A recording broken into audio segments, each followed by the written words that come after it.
Greetings, everyone. My name is Prospero Thunderchild, John to my family. I love to play games, I love to roleplay, and I especially like to tell great stories. Today's game was a recording of a free game that I hosted, and I very much enjoyed playing with the players I met. I hope everybody enjoys it, and if you do, remember to let YouTube know I'm doing a good job by hitting the like button. And if you want to catch some of my other games and groups, hit subscribe so you can listen in the car, or maybe even if life permits, at home or at work. If you like what you see, you can always direct message me. All the relevant links are in the description below. Remember, I am always looking for players to play with, both in my paid games and in my free ones as well. So feel free to reach out. I can't wait to hear from everyone. Until then, remember, be excellent to each other.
Yeah, I got a tricorn. I forgot to draw it on my character. So, you do a lot of drawing, I take it? Because I've noticed you had a drawing status for the last, like, 2 days. Yeah, I keep on forgetting to take it off when I'm not drawing. I might have to, how much do you charge for character portraits? Uh, I haven't really done commissions in a while, so I don't really have a set price right now. Okay. Well, I might have to hit you up here, later on. All right. Alright, so, if you guys are ready, let's go ahead and, see what we got as far as, characters going. We'll start with, on the right-hand side. Jam, why don't you tell us about your character, and we'll move to the left. Well, Hawks is a former pirate slash sailor. Like he sailed over from across the seas because he heard that there was some tales of like adventure here. Like he had met up with some people at the beginning of his journey, and we had fight a necromancer, a boring necromancer. It was quite a shame. But over the course of his journeys, he's honed his skills and is looking for a greater challenge. He is a spiritualist Phantom Blade and follower of Serenray. If that's in this, if Serenray is in this world. She is. Alright. 10-ton tick, go ahead with your character. Tell us about it. Okay, so my character's name is Vandally. He is a person who's can I make up a backstory or Yeah, man, you can make it Okay. up, or you could just be the mystery. Well, It's I up mean, to you. I kind of had this backstory already made. So he's basically the son of a powerful vampire who is now on the run from said powerful vampire because his mother got murdered for not telling him that he had a son, and yeah, he's now on the run. Alright, pretty cool. Garbage, go ahead. Alright. You ready for me to butcher the fuck out of this name? I am waiting to see. Zweihrig Ashigeboren is a former student at the generic mages school of elements and alchemy, thrown out because of his volatile methods.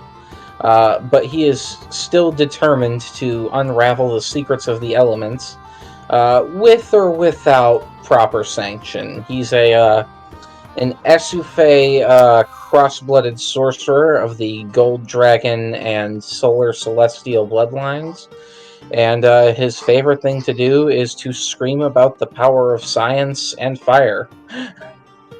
Right on, right on. Hey, that academy wouldn't by any chance be anywhere near Dragonfell, would it? It could be. It could be. Is the generic mages school for elements and alchemy in Dragonfell? You never know, man. All right, Big Ben, go ahead and tell us about your character. So Tethys is a Nixie who used to reside in a lake that later was a host to a small nondescript village of people who were trying to seek out a peaceful existence. But that was all cut short when marauders came and razed the entire place to the ground. In response, Tethys has taken it upon herself to create an identity devoted to stamping out anyone who would do that sort of thing in defense of others. And that's why she adventures. Nice. All right. Do you guys want to have met each other already, or would you like to meet each other in the tavern and role play it out? I'll leave that to the other players. Yeah, I'm pretty much cool either way. Yeah, me too. But to be honest, I kind of want to. Let's see. We've got a comedian. Well, that's just something on super on the side. Okay. She's true neutral, and she's kind of all over the place because Fae do Fae things. So Okay. Well, I say let's roleplay it out. All right. I like it. All right. Vanival.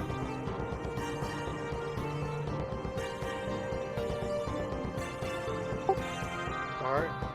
Give me 1 second here, and we'll get the game going. yeah, it's hard to put Tethys into just one box as far as who she is or what she does goes. What do you mean? She's in one box right now, right there.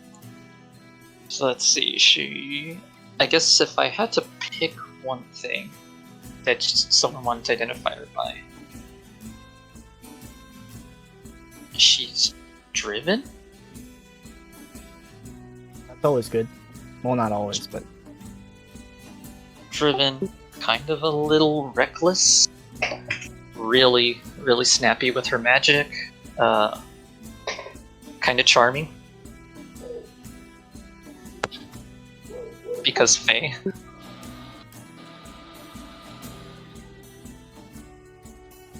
I've whether never it's- seen this bar before.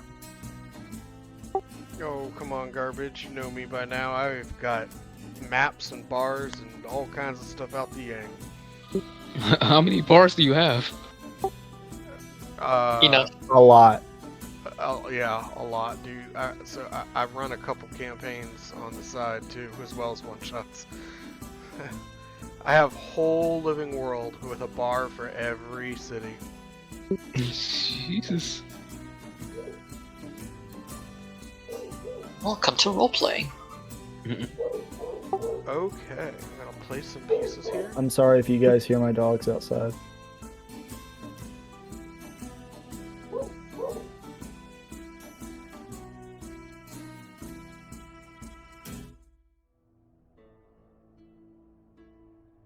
All right. So,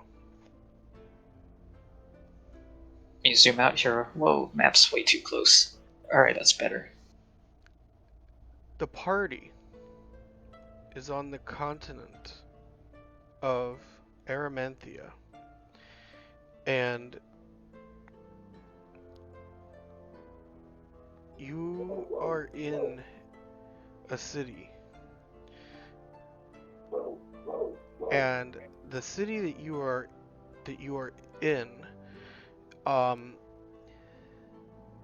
has permanent night when you are in it. It is run by the Drow, and it is known as one of the free cities. And the free cities were originally like city-states that were gobbled up by the Drow.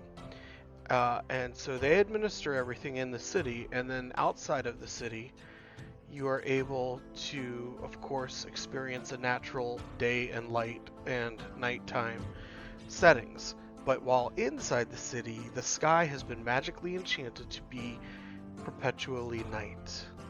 And it is known as the Drow organization that runs everything is known as the Edenil Empire, which you know by now, after being in the continent for a while, that Edenil literally means twilight. And so with that, they basically they capture these cities, and then they make it so that way it is forever, as if the sun has just set. So it is a purplish, almost black skylight with the stars shining through, and the sun never rises inside these cities.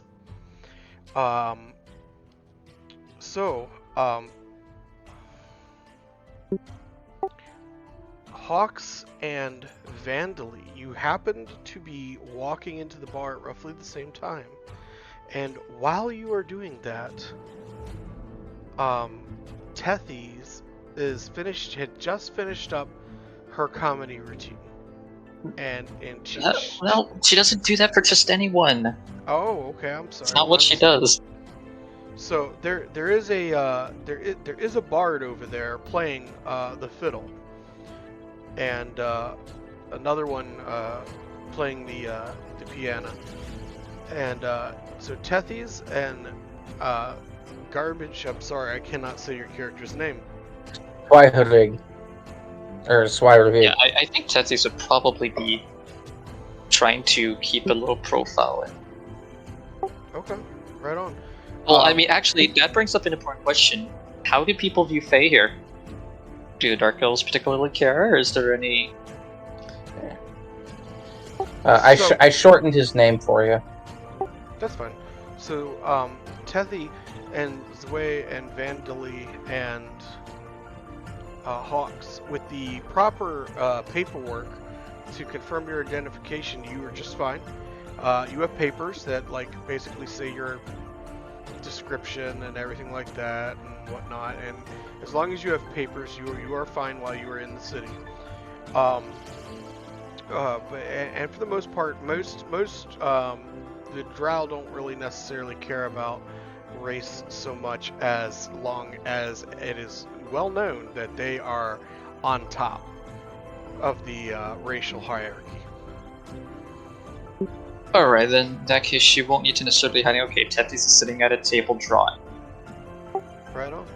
Alright, so Vandally and Hawks, you guys are able to walk into the bar, and it is a somewhat of a livelier bar. There's a lot of talking and a lot of chatter going on. Zway is down there, and he happens to be sitting next to an elderly orc who is putting down shot after shot.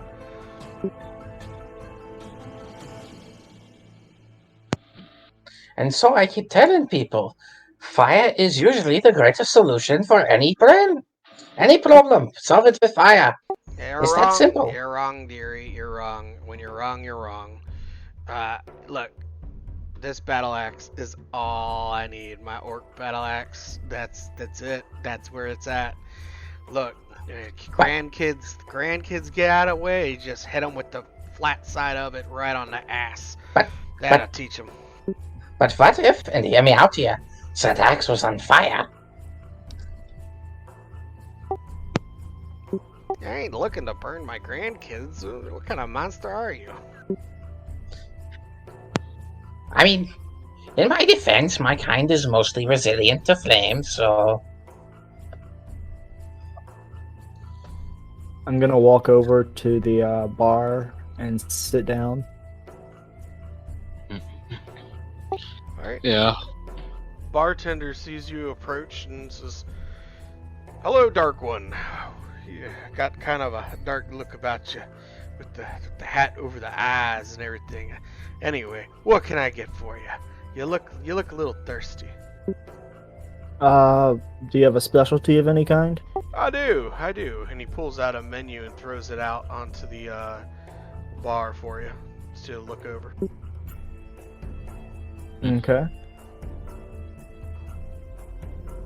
And so, just as a little reference,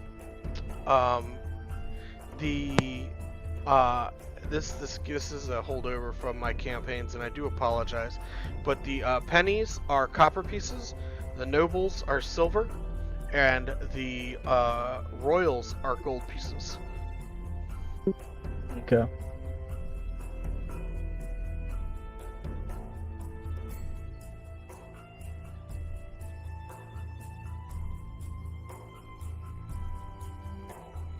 Okay, and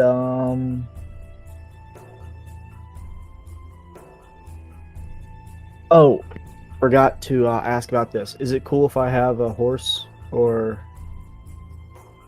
Yeah, I mean, if you purchased one, and this is out of character, of course, yeah. Yeah. Yeah, so Um, if you purchased one, then and you have it on you, then that's totally fine. But your horse is outside the bar. Yeah, so I was wondering about stabling and that kind of stuff.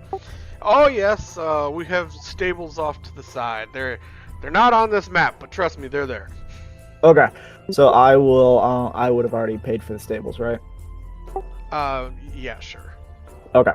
Then I say I want a night in a good room. Wait, what time of day is it? I would say it's early evening, maybe 4 p.m. Okay.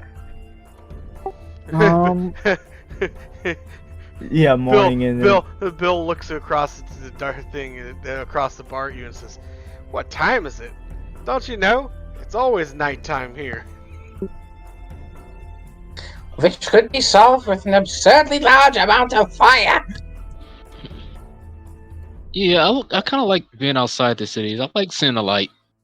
Yeah. I'll get a night in a good room and a hot bath, as well as house ale and a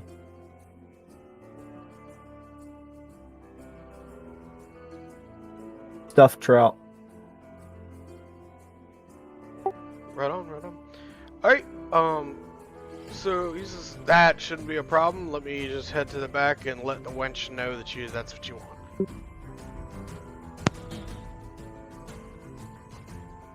Excuse me. Yo. Perhaps you can, me and this lovely woman are having a conversation, and perhaps you can clear something up for us. Okay. Would you not say that fire is an acceptable solution for most problems in the world? Okay, say you have no food.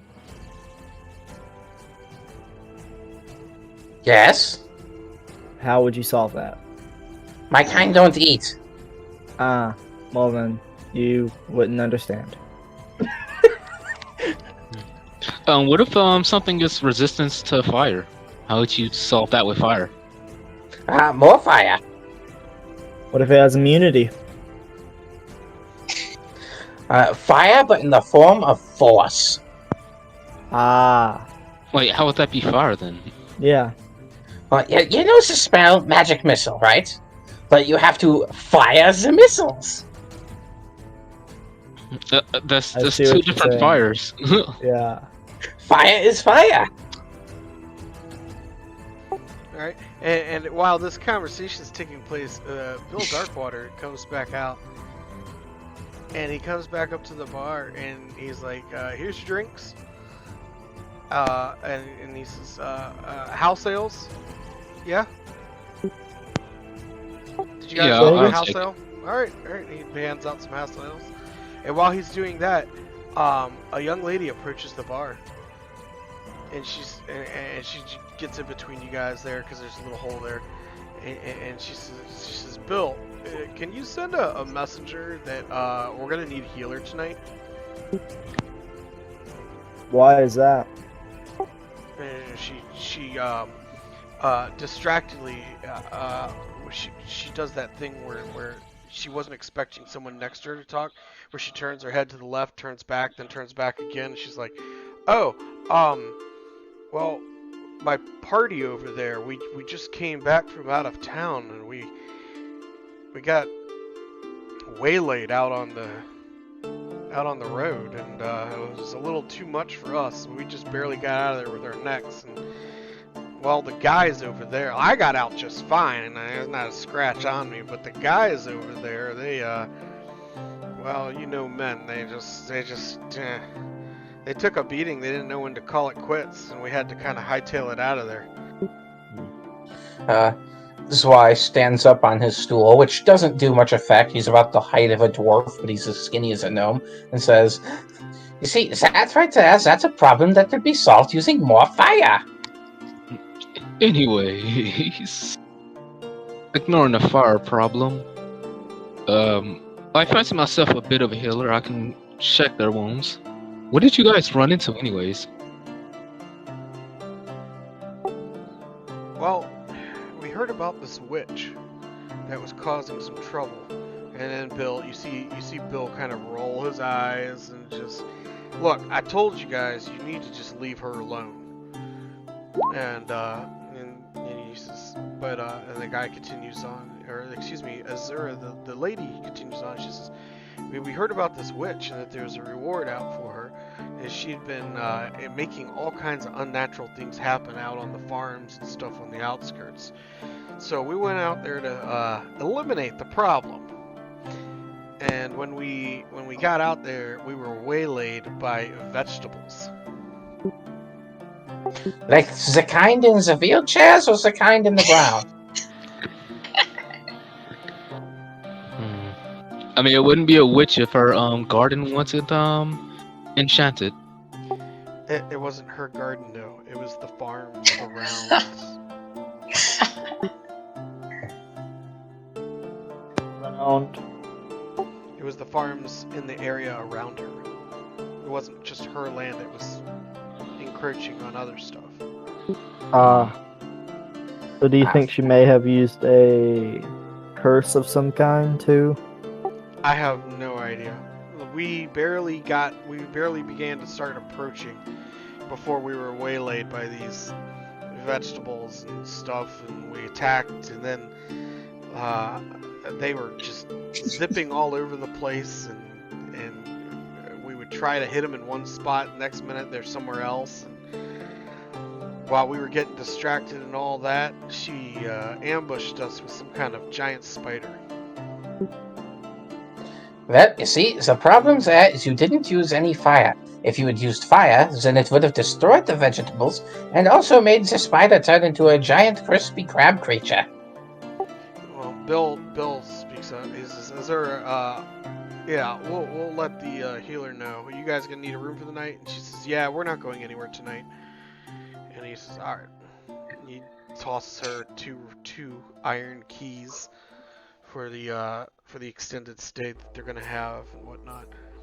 And he looks back at you guys at the bar and says, "If you are able to help out at least until the healer gets here, I'd appreciate it."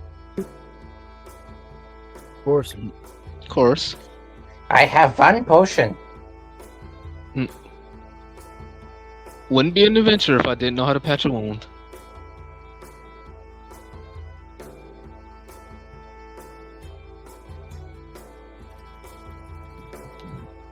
Azura says, "Well, they're sitting at the table right over there by the fire."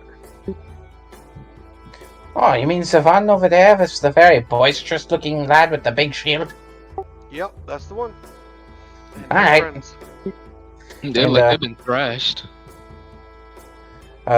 Zwei very gracefully walks off his stool, and he's just gonna edge his way around over towards this group of adventurers, and he's gonna lay down a potion in front of three of them. Or he's gonna lay down a potion in front of each of them and say, "The lady who went over to the bar said you needed healing, and I have some healing, and so I'm offering it." Alright. Hawks, give me a medicine check. Or a heal check, or I'm sorry, 3.5 in Pathfinder. Whichever one it is. It's medicine or it's healing, one of the two. Heal. Heal. I'll just say to Zwei, here, let me check their wounds first. I want to make sure what we're going to deal with. If you are coming along, of course. So. Oh yes, I'm always willing to use fire. Jeez, I roll low. Yeah, you rolled a 2. Yeah. Those wounds, I mean, they look nasty. They were certainly not caused by fire. Yes, yes. I see no burn marks on them. That is certain. Alright. The party thanks you, and they take the healing potions, and it basically seals up the wounds. I mean, they're still hurt, but it stops the bleeding and whatnot. And they thank you, and they say, "How can we thank you for that?" Can you tell us how you guys got beat up by plants? Or people in wheelchairs. It was never specified.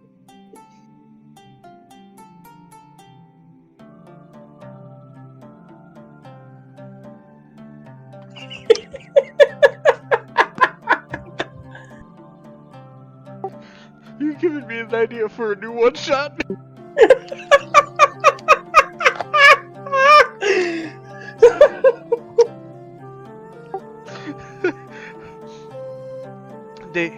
Alright, so Leroy just raises an eyebrow at you, and he's like, "What?" And he says, "Look, we were just minding our own business, out witch hunting."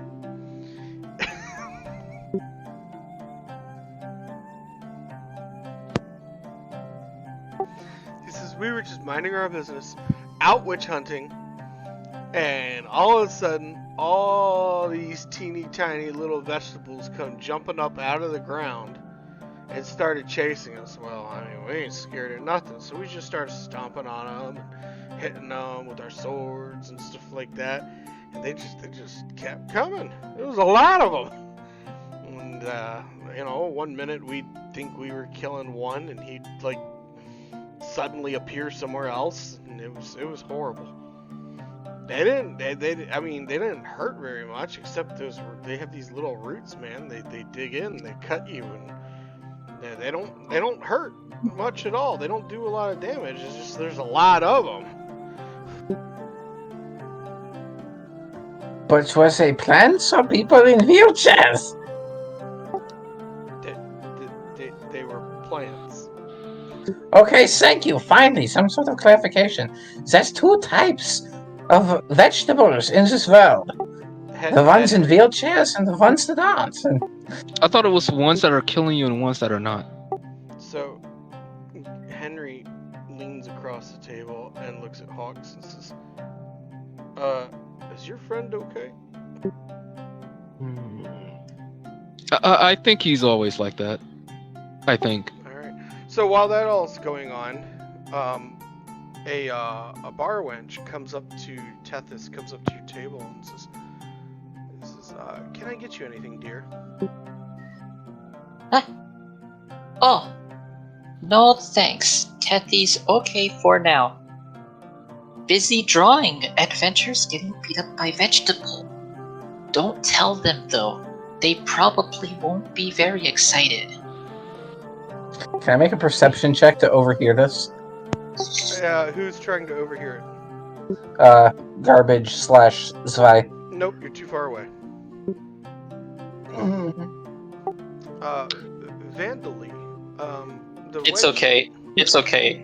If the wench looks at the paper, which Tethys is clearly not making any effort to hide, there is in fact a bunch of actual commonplace vegetables, cabbages with eyes and the like, and people in wheelchairs, using various assorted canes and roller pins and stuff, beating up adventurers with swords and things. Oh, that's great. So garbage.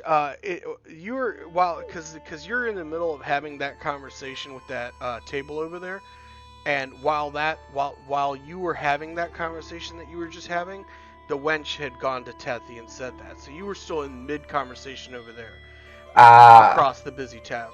Okay. I see. Now, Yeah, and that's why Tethys is drawing what she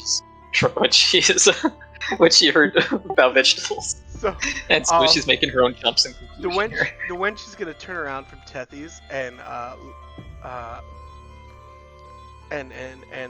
Bill's gonna say, "Oi, wench!" He says, Go fetch the cleric, Mary Glory Bluff. Go get her and let her know that she'll be needed in here tonight." And she says, "Of course." And she puts her tray down and heads on out. And when she does, Special cleric. What's that?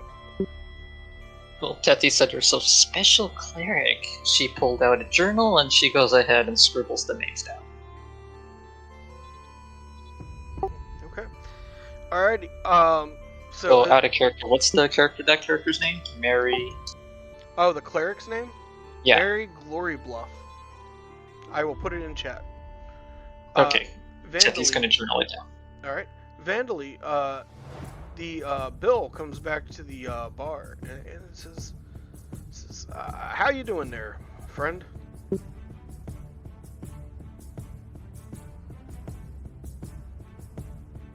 Is he brooding? Is who brooding? Vendilly.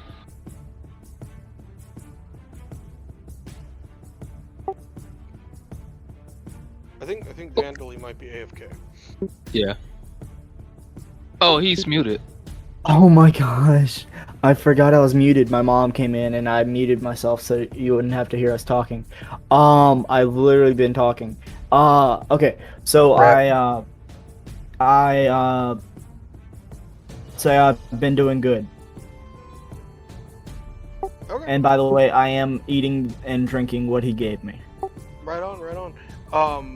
It's delicious. This particular NPC is renowned for his cooking and his ale.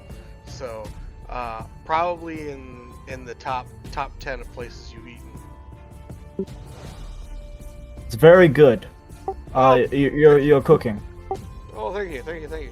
Yeah, I've did quite a bit of cooking out and about when I've done some sailing with less than savory types, if you catch my drift. So got around, learned how to do a lot with very little. Well, I appreciate that. All right.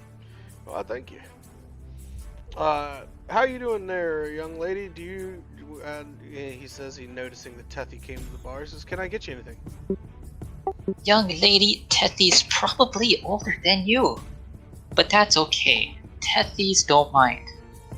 She does not want anything right now, though. She here to talk to man in funny hat.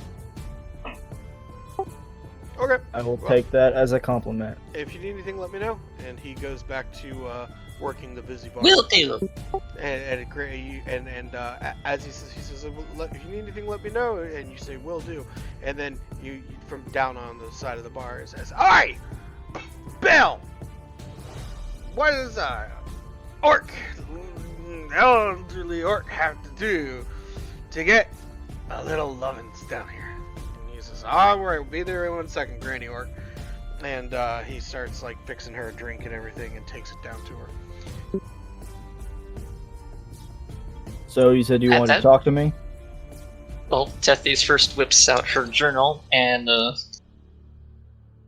puts down another name she heard from the screaming exchange across the tavern before she closes it and then looks back up at you. Oh, you just looked interesting with the hat. He's never seen hat like that before. You trying to hide something? It covers your face. I'm not trying to hide anything. I'm just trying to. I'm just trying to stay low and not stand out.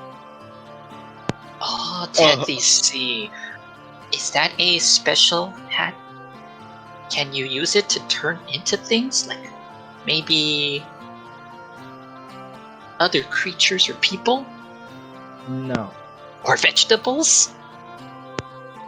I can make people into vegetables, but that's not due to the hat. Oh, Can you what turn into kind of fire? What kind of vegetables? She shows you the drawing of various vegetables beating up adventurers. There's cabbages with eyes, tomatoes with eyes, carrots with arms that are muscular, and the like. Well, that's something you can do without using fire, I would say.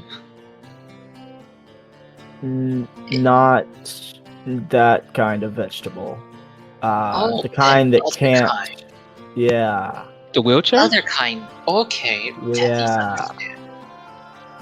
Both roast exactly the same. What is this wheelchair vegetable you guys speak of? It's basically someone that can no longer move. Wait, how's that different? How's that any different from something that's dead or knocked out? Exactly. It's a. Hawks it's just a- looks at you like that's why people call it a vegetable. Village Healer says, when someone like tomato, then they tomato. Yes, night tomato too. I need a drink. Although, what she didn't know is that tomato not right one to be using in that expression. That's something Tethy's later learned. Alright. Hawks, you said no sooner have you said I need a drink than Bill is standing in front of you and says, "What can I get for you, young sir?" He wants the strongest drink you have. Oh! Hey, I have one here, and he holds up a vial. Not a shot glass, nothing. A vial. That What is is- drink for kids. They He call want this- bigger one. Devil's spit. That I'll is pay drink for for it. kid. He want It's bigger one. 100 gold. Is there a knowledge check I can make to see if I know what this is? Tethy's continues to speak on your behalf and gladly pulls out her belt pouch and starts counting out royals. Are you serious right now? I'll go in half on it if you drink it. In other words, I'll pay for half. Fine, I'll Tethy's drink it if relate you to guys are see paying. bigger one. That not even shot glass. Humans at least drink shot glass. Tethy's learned that. Nope. No, I'm just- not just selling this trust. in anything more than a vial at a time, Bill says. He says, I learned my last time after the accident. Accidents? You're not supposed That to say sounds things like interesting. that. That might scare off your potential customer. you That's know. the Scare point. people. That is the point, Bill says. Tethy's intrigued now. Want to see someone try. I'll Yeah. just take the vial and then we'll just go on from there. If these guys are paying for it, of course. Oh yeah, I'm paying 50 gold. Tethy's fetches the other 50 royals and places them down before tying her belt pouch back at her waist. Alright, Bill puts a single vial ever so gingerly on the table, treating it as if it is liable to explode at any moment. You just hear large gulps. And then before he takes it and takes the drink of it, a swig. Are you gonna pull the stopper and drink it? Yeah. Alright. I have to go get a table. God. So we're gonna take a break, and everybody go get drinks, use the restroom, do what you need to do. We'll reconvene in about in just a minute. Okay. I'm gonna go get I my did food. not. You see, this whole session is improving at the moment. I did not expect to sell a vial of this tonight, so I have to go find I have to go find my notebook that has Oh, the okay. table on this. Oh, Okay, here's good. here's Tepe's neutrality coming through. She's gonna be prankstering sometimes if she feels like it. Hux wanted a drink. She feel free to chime in and get this going. So All right. I- So, I want to say real quick, Zwei is he has gotten up on the counter and is like laying down on his belly, staring intently at the vial because it intrigues him and he wants to know how it works. all right. So, we're gonna take a quick 5-minute breather. Alrighty, I'm gonna go get a drink. Ladies and gentlemen, thank you very much for sticking with us. If you are enjoying the game, please hit the like button and let YouTube know. That way you could help a struggling dungeon master, game master, or just gamer guy who's getting started. I really like playing games, especially tabletop RPGs. So if you are looking for something to watch or listen to, feel free to subscribe. You can catch all of my future games as I post them. Also, I am trying to raise some money for the Blackbeard Crew Incorporated. It is a not-for-profit charity group in Hampton, Virginia. There is a link to their page in the description below. Help bring history alive as we teach all ages of people what life was like in the 17th and 18th centuries. As we go back to the game, I ask that you remember I am human. I do not have every rule memorized, so if I mess something up, please be kind. I hope that everybody can leave some sort of comment or in the comments below. I want to know what you thought of my video, what could be improved. But also, if you liked it, I want to hear about the things that you liked, the things that you really enjoyed. So, we're going to get back to the game. Let's just all remember, be excellent to each other.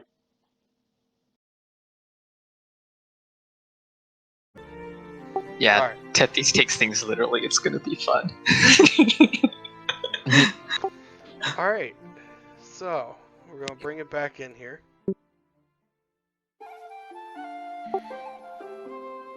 So I found it and Alright, Hawks. Yes. We have everybody back, yes? Yeah, Yep. Okay. Alright, Hawks, you down the vial, and I need you to roll a will saving throw. Oh no. Are you good at that? Oh Yes. Just dunks the will saving throw like. No, for real shit. I'm gonna say my saves. 7, 7, and a 7. Hawk, lucky motherfucker. This guy. grow a pair of tiefling-like style devilish horns off the top of your head in a matter of seconds. And for the next 6 hours, your lowest stat and your highest stat reverse. Oh, You are instantly drunk.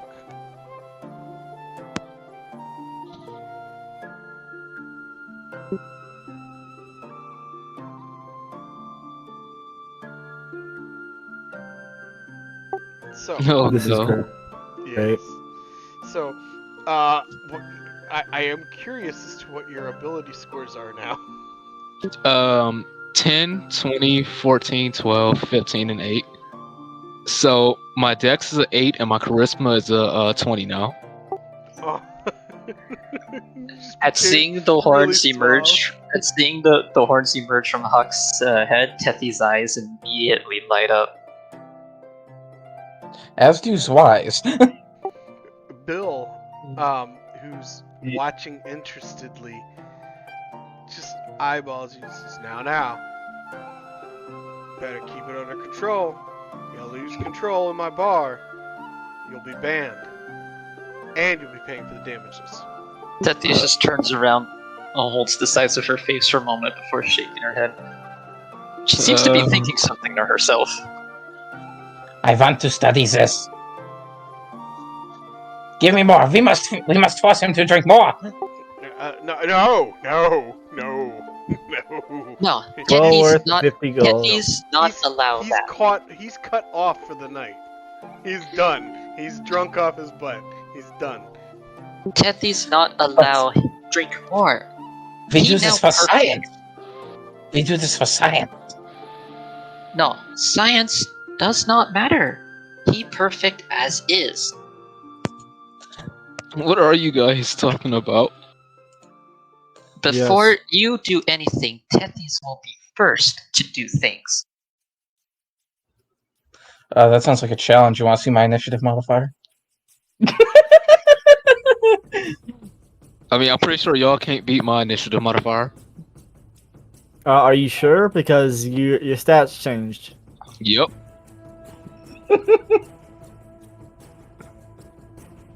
You wanna know what it is? Sure, let's hear it. -1. Oh yeah, that's a powerful initiative. I'm also pretty sure that because you're drunk, you also take a further penalty to initiative. Yeah. Alright. So Bill looks at his Wii and says, "Look, I'm not selling anymore. I only sell one of those a night." Well then, Also, we'll have look, to... You should get off counter. Not good practices. Be respectful of owner. Devil's blood and get off my counter. Just does a backflip off the counter behind the party. Look, devil's blood and devil's spit. I only sell one of those a night. Period end. If I sell more than one a night, I end up with a dead bar. That sounds like experience you might have had. Please. I told you that I try to be careful with these ever since the accident. You need understand. Give me details. He is type much like Tethys, older than you.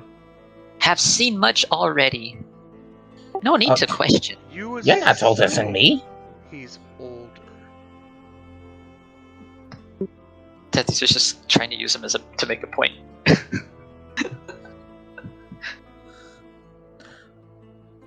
I would also like to point out, I don't care how old you think your character is.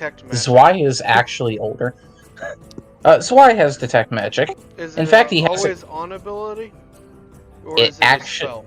it actually is because of a magic item I have. I need you to roll it. Well, like a perception to detect magic. Yep.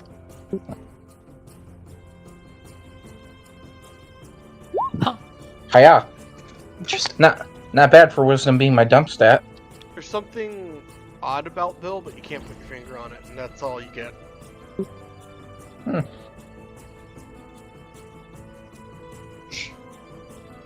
So, how do a weird bunch of like you guys get into this town?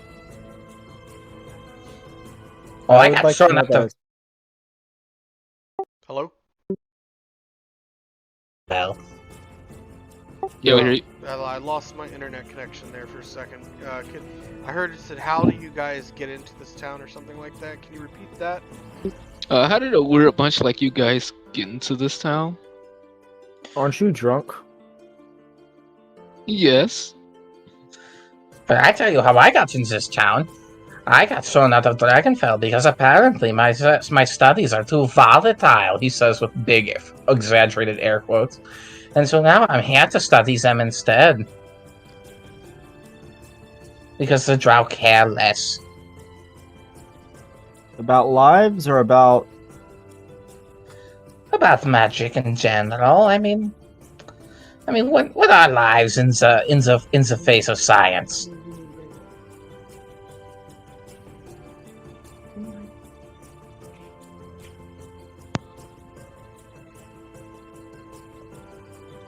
Okay, well, I came in through the road.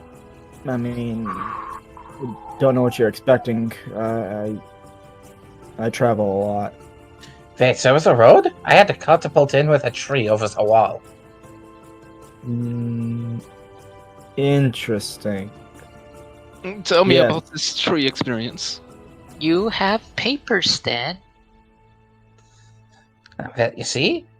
If you ever wanted to pretend you're a fireball, just light yourself on fire, find a super springy tree, and just grab it by the top and put it down, which is very hard for me because I'm extremely lightweight, but I managed to launch myself into the sky. And I don't remember landing, actually.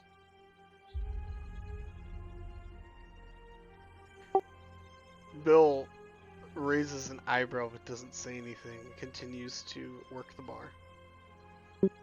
So, what about the tree? It's probably started a forest fire, to be honest. Oh no. What? No, we wouldn't do that. You did say light yourself on fire, and then Yes, but you see, that's the thing. When I'm on fire, it doesn't burn things. See, look, and he lights his hand on fire and slaps it on the counter, and it doesn't burn. It doesn't even Interesting. smolder. I pour my alcohol on it, just like a drop. It like flares up, but because of how racial fire works, it doesn't damage things I don't want it to.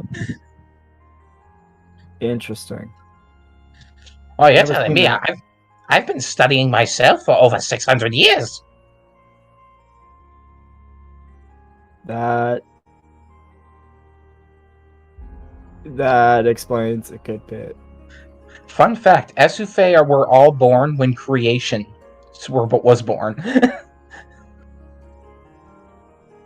They just adopt new identities out of the metaphysicality of the universe every so often. Alright. Bill looks across the bar and says, I take it since y'all are 3 sheets to the wind, like your friend over there is being 3 sheets to the wind. I take it since y'all are drinking and whatnot, you're going out tomorrow. Would you be interested in a room for the night? I already got one. That's fine. Oh. I can just sit in the fireplace. Tethy think that probably for best. Yeah, I'm about to go to sleep at any moment. I would greatly appreciate it. Alright. He sells you guys a couple room keys or whatnot. Like, he rents the rooms to you. And they're pretty decent accommodations. You can mark off a gold piece if you want. And Tethy's gets best of best. whenever the party is ready, you guys can just keep going, or whenever you're ready, you can head up for the night, and we can start the next day. However you want to do it.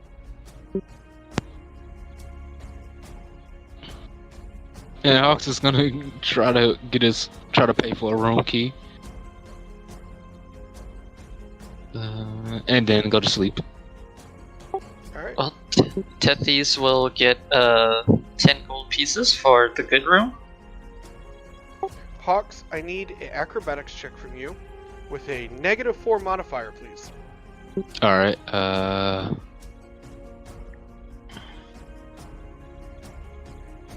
How do I do? Oh, it's in temporary. Yeah.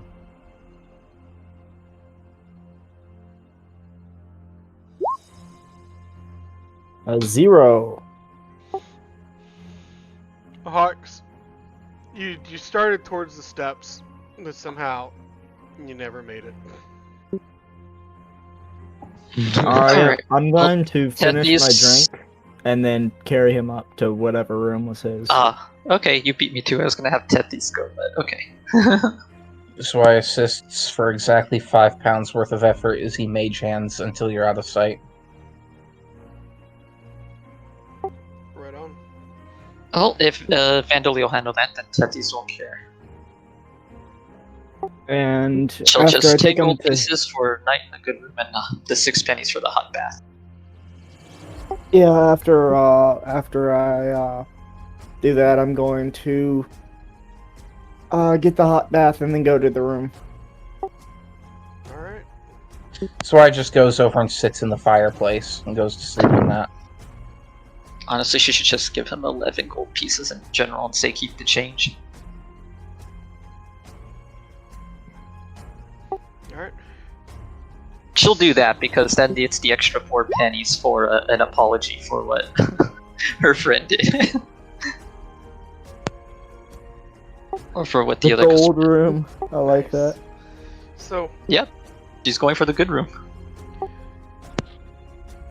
after enjoying a night of drinking and talking and getting to know each other and planning to go out to do what this other adventuring group could not, the party rests, relaxes. Some of you bathe and some of you bake. And the night passes without incident. And you awake feeling refreshed, except for Hawk. Slightly hungover. Hawk, your horns are gone.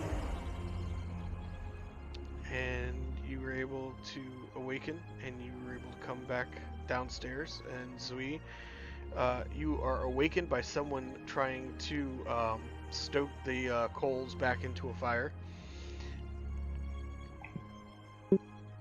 And as the morning progresses, Bill sees that the party has come back out and says, "Oh, good morning. Can I get you guys anything that you might need before you head out?" You said you only sold one of those a night, right? What about in the morning? Yeah, look over to Hawks.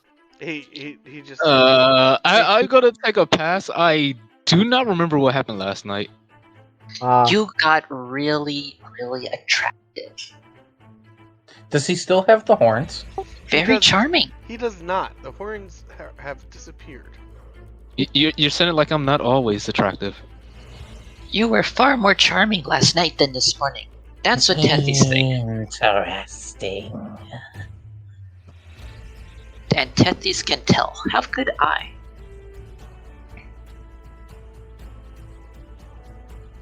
Okay, well then, since we will not be doing that, I guess just breakfast. Alright. Bill runs off into the kitchen for just a minute, and then after a minute he comes back. And he comes back holding several handkerchiefs that are closed, with a little like twist at the top. And he hands each of you one. He says good, and puts it in your hand and says, "Good luck on your journey." Thanks. What is this? It's breakfast. Breakfast to go. Let's go. Thank you. Alright. Do you guys know where we're going? Nope. I figured you would have gotten the info from the party last night. Did you not? We're going looking for farms. Okay. Tethy's pulls out her journal and shows you guys the stuff she wrote down concerning what was being talked about. In short, there was trouble with vegetables and a witch. Yes, we're wondering where. Hey, Bill, where was the witch's house at? Tethy's pulls out her map and places it down. Well, so which Here, house Hawks will is, look at the map. a little bit northwest of the town or city.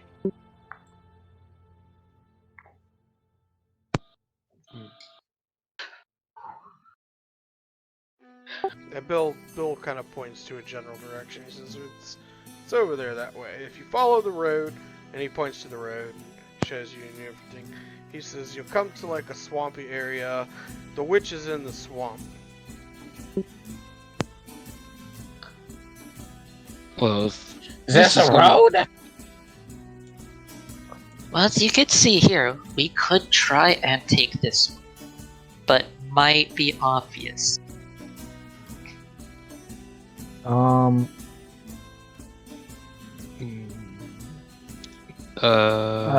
Honestly, I have a wagon that we could use.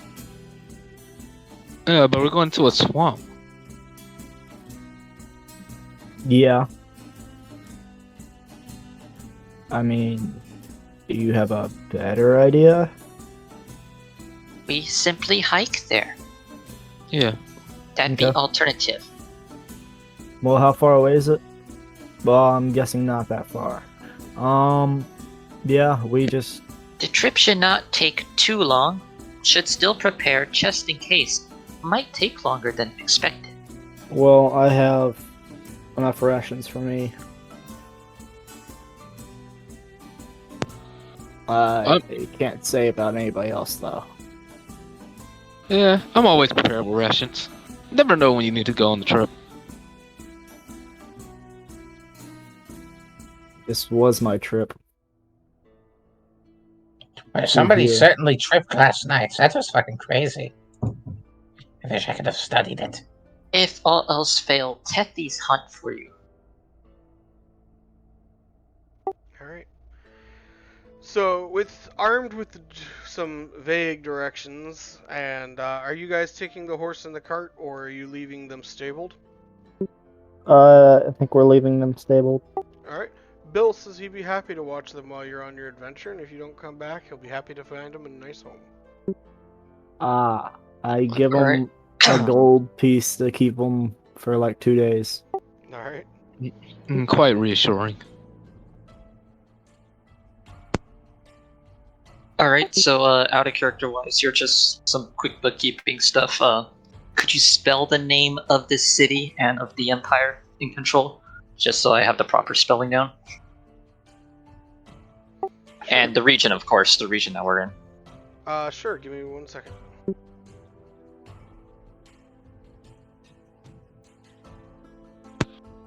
Yeah, Tethys will be journaling everything down as we go, so.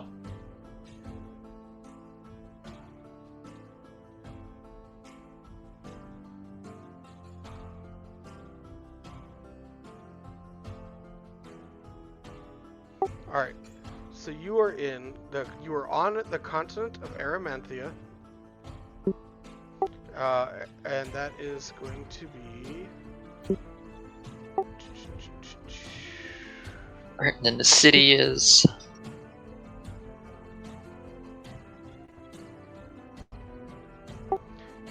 Free City of Lonet. Lonet.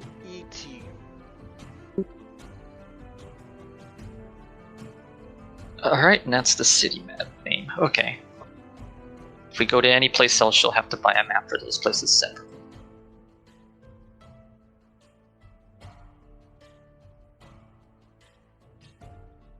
Well, I'll tell you what. Let me see what I can work out here.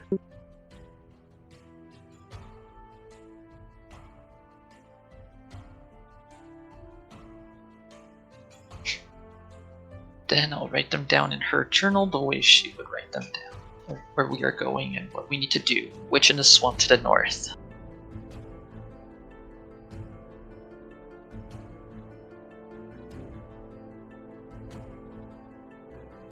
Very scary. Attacks with vegetables. Should watch out for wheelchairs.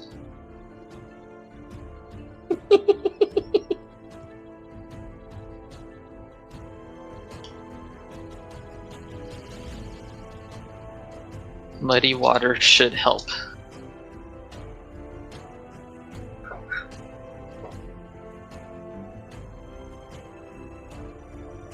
Alright. Here we go. I wonder what level the spellcasters can learn Summon Major Paraplegic at. Yeah. First level. I mean, to be fair, Tethys can already pretend to be one, so. Oh hey, I've never been on this side of the map. This is somewhat of a larger map. Yo, I can't read shit. It's blurry for me. Yeah, give it a minute. I'm not seeing the undergrowth on Okay, this it's map, blurry. bro. That's because this is this older map. It hasn't been updated yet. This is not Yo, from this your map camp. is huge. This is This not is the garbage. This is not from your campaign. This is Headhunter campaign. All right. Right. this is- I that, and I'm also assuming that because you said some stuff hadn't happened yet in the timeline, it hasn't been discovered by the Major Kingdom yet. All right. So anyway, you were here in the free city of Lynette, and I apologize for being so huge. But can everybody see that? Yep. Yep. All right. So basically, you're going over here. to the so it's to Not not too north. far, but you're basically about a day's travel. Okay, swamp to the east. Very scary attacks with vegetables. There you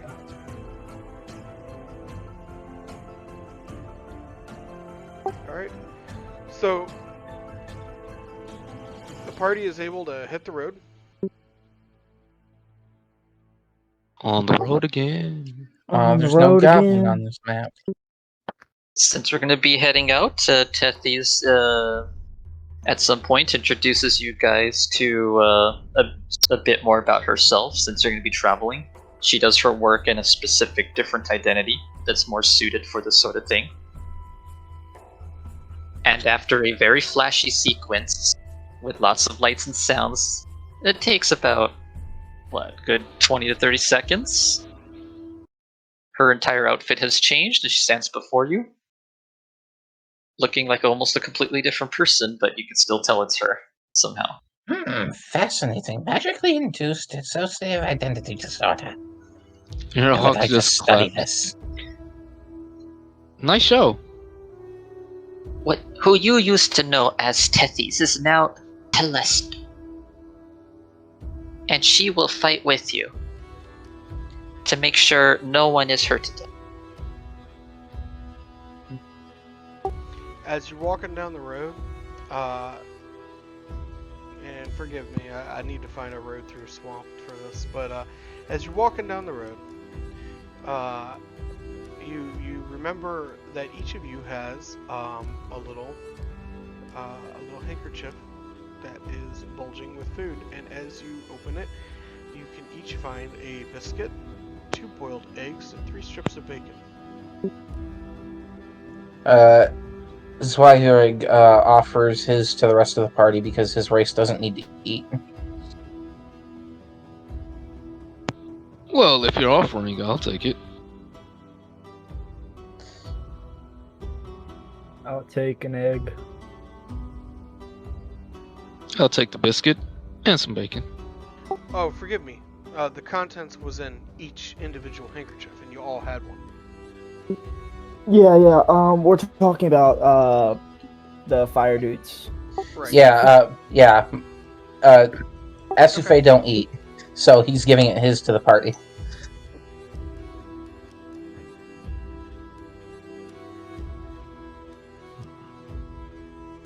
They subsist on the elements.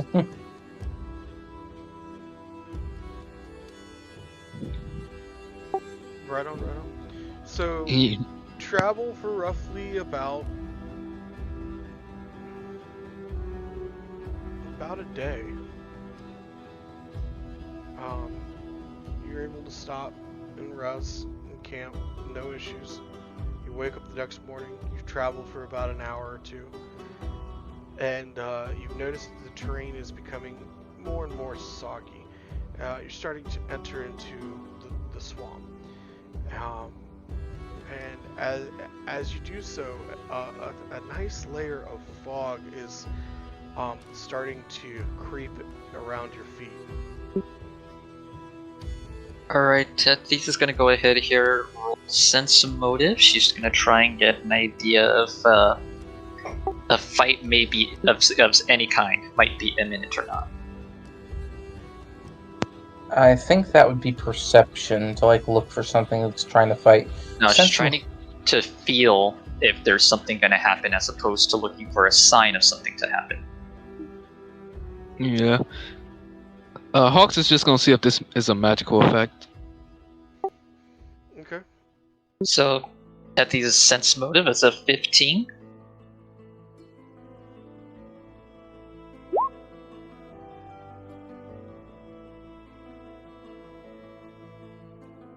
probably just gonna wait for the full 3 rounds. Alright. So, I would like to remind everybody I have constant detect magic. Okay. Well, yeah, but that affects you. so Everyone you else needs to travel use it for too. another hour, and you pass through this marsh type area, and you find some drier, taller ground up on towards the hill, and you continue to follow the path. And as you follow the path, I need everybody to roll a perception check, and Okay, do I get any kind of response for the sense motive check? you feel a little uneasy, like something is just not right. Okay, yeah. This is all important because this determines when Tethys buffs herself, so.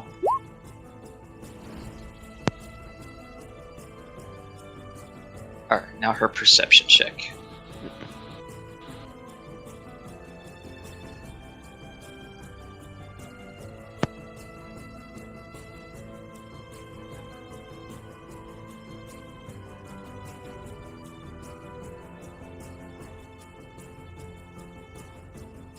Wait, is Hawk's 2 stats still swapped, or are they not anymore? They're not. They are not. Oh, okay.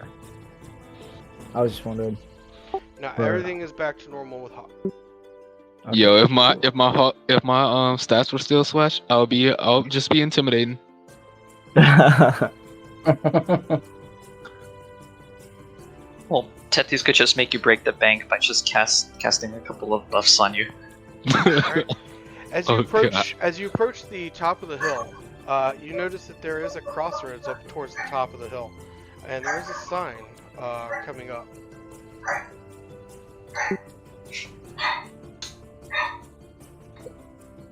Bark.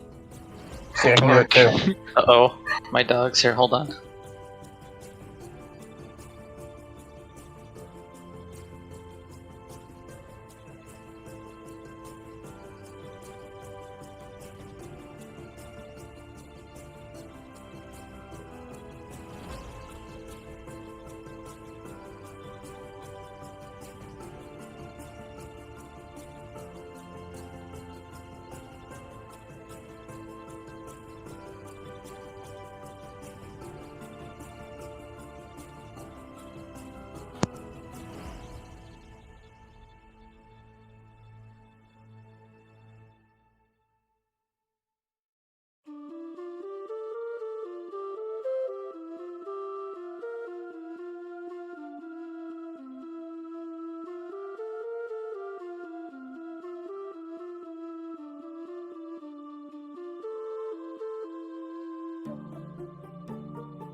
I'm gonna go ahead and pause this until he gets back.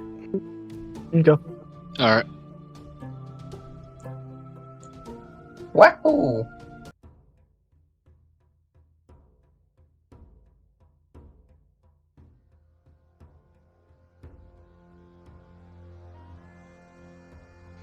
Alright.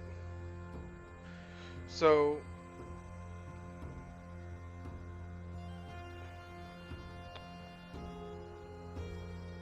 as you come up the hill, you spot a crossroads with a sign at the top.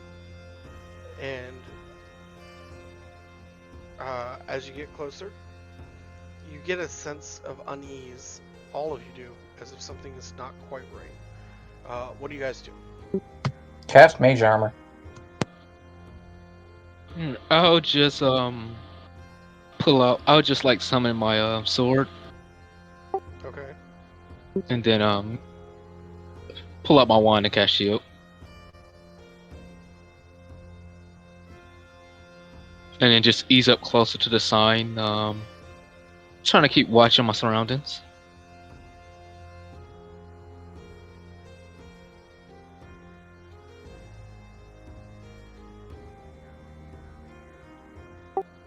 Alright. You could see that there is ambient magic coming from the ground all around. All right. Can I Not- make a Specified in any one area.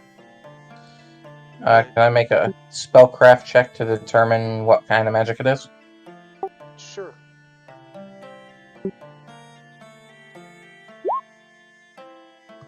Oh, sadness. I mean, the 12 might still get me something.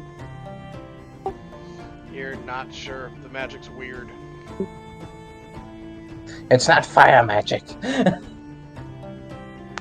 What's not sure. fire magic? Yo, I am Yeah. also going to make a spellcraft check to see what kind of magic it is. From one extreme to the other. Yeah. Right? You're pretty sure that there's some kind of animate spell going on in the area. I immediately say, okay, so someone is animating something around here. So be very, very... Huh, I was expecting something to interrupt me. Whatever. Just look at the sign. Alright. So, heading down to the south, the sign is saying, like, the road this way to Dragonfell, and to the north it says to the wastes, and then to the east there's a sign that says Claire's Lotions and Potions.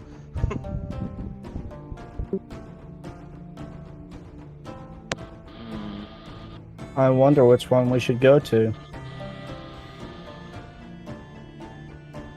What do you guys think? I think it's the lotions and potions one, honestly. Fine, let's get moving. Yo, I are don't we want- sure that he's back? He may not be back. Big Ben? Or is he the one that left? Yeah. Okay, okay. Well, Do we not have everybody? no, I think we're missing Big Ben still. Yeah. Alright, we will hold off then. Let's just sit back and wait. Sorry about that. We'll take a minute for everybody to go use the restroom and get a drink real quick, okay? Yo, sounds good. All right. I need a drink. I need a drink too. I drink mine too fast. I cast fireball on everything. The game is over. You win. You win. Level up. You have won D&D.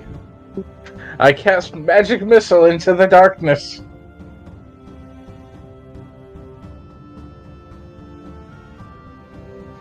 Okay, so you're reading the sign. You see that Claire's Lotions and Potions is there to the right. For you, that would be directly ahead. And there is a distinct feeling of something not right, and those that have detected magic feel like something is being animated in the ground. And yeah, that's where we're going to pick up. Big Ben, do you want to do or say anything?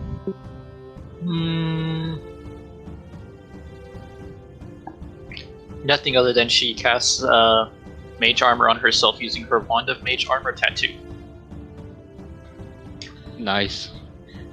I look at the base of the sign. Does it look like it's been tampered with? Like, does it look like it's been rotated?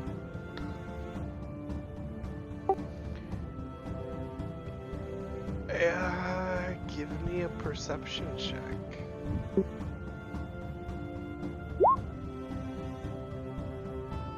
It's a 23. You're pretty sure it has not been tampered with. It looks like it's been in the ground there for a while. Alright.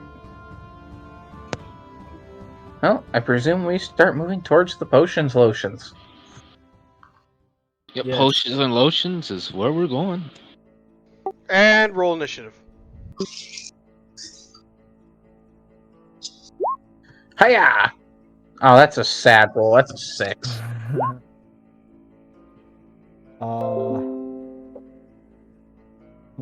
Aha.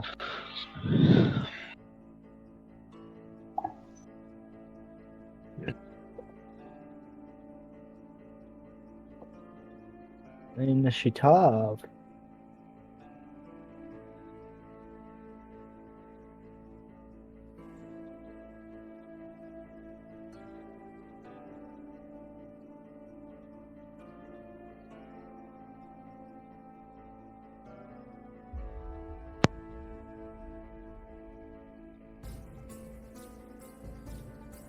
Oh God. Is that potatoes? No. For It's any, well, animated potatoes. once Tethy's turn comes up, she'll just do a knowledge nature check. And then we'll know everything we need to know. Oh God.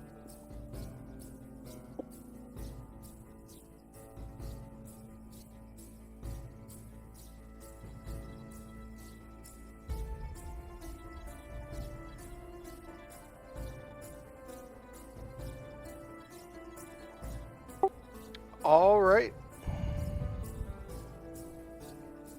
Looks like the swarm has appeared.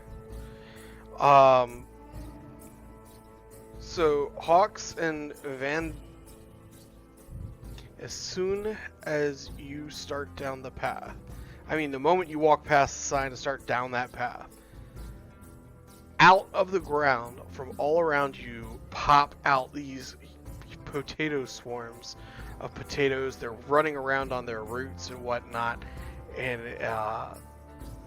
their appendages look, they're very, very sharp. Some of them have teeny tiny little sticks that have been sharpened into pencil-sized little spears and whatnot, and they start hush, excuse me. Don't you tell me what to do. They start charging you guys. And we're going to, let me set this turn order just right.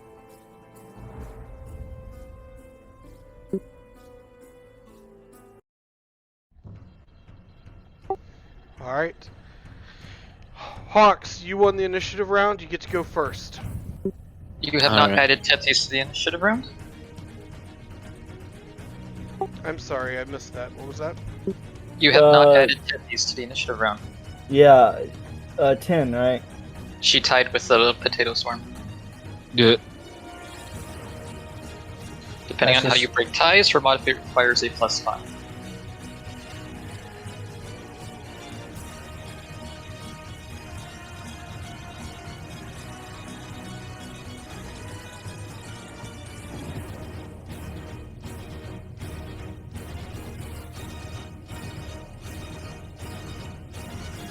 Alright, that has been fixed. Thank you for letting me know. Hawks, go ahead and go. Alright. I'm just gonna say, is this... I would still be hungover and imagine this. I am not seeing potatoes. It very likely is exactly what you think it is. A dream? No. An actual encounter. If you do not wish to die, you'll have to make sure that you Yo, uproot each and every one of these. yo. Honestly, just like kill them. Even in a dream, you'd want to kill them, right? Because they're attacking you. I'll just whack at that one. Alright, Here, I'll free action activate flaming, or free action spend ectoplasmic points to do flaming. So, do. Alright, so that's gonna hit, and you chop it right in half, and it falls to the ground, dead. Well, what do you know? I guess fire does work. And that'd be my turn. Alright. Van, it is your turn. I am going to.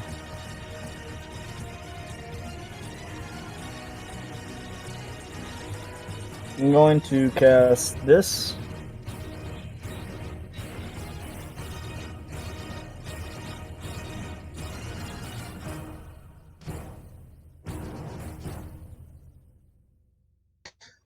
Oh look, Prospero, shadow fuckery. Right. Anyway, and I am going to make it a dagger, or actually a quarterstaff. How about that? Yeah. Neat. And I just imagine this quarterstaff has got like all these like wisps of darkness just coming off of it. Yeah, exactly. It's basically like a pitch black quarterstaff that's, yeah, exactly how you described. Yeah. That's pretty cool. I like it. I'm actually kind of jealous. Does that end your turn? That is one standard action. I would like to. Yeah, that'll end my turn. Okay. Zui, it's your turn. Kartoffel! Hodenfeuer! And every single one of these potatoes down here needs to make a reflex save.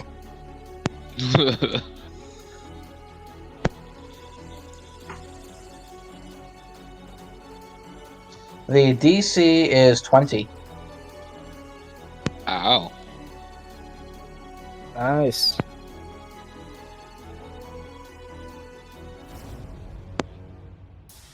Oh, how wide's the range?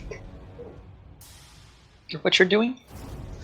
It's a 30-foot radius from a point of my choice. Alright, give me 1 second here. The orange dots were my point of What choices. was the DC? 20. 20. Oh dang, they are positioned perfectly for that. Nice. You'll also probably set the rest of this on fire, but that's okay. He was measuring this the entire time, make sure. Yeah, I was down doing math, but as they all appeared. It's okay. At least I'll find a way to have fire out. calculated.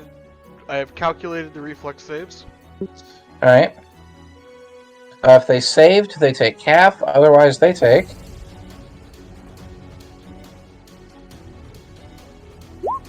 this much fire damage. Jeez. Alright. So, I will remind you that these are homebrewed monsters. And with that being said, you roast all of them except for 5. The 5 that you roast, however, take no damage. Oh, these motherfuckers agile.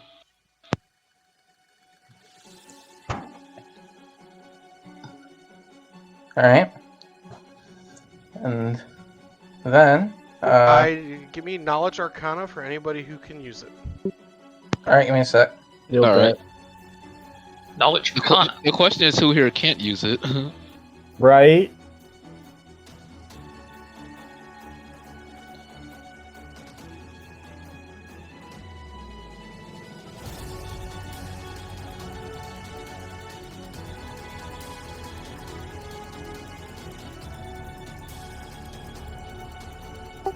But you did roast a good number of them, so. Neato. Alright, Were for the you? rest Did of you my intend? Did you intend to move one of them? I would say, did you intend to move one of them there? I did not. Okay, so. Alright, for the 20 rest of my turn... Hold on. 20 or Alright. higher for the Knowledge Arcana, and you realized in that moment that the potatoes are able to dimension door to escape spell effects. Oh, neat. Interesting. Well... These are pretty knowledgeable potatoes.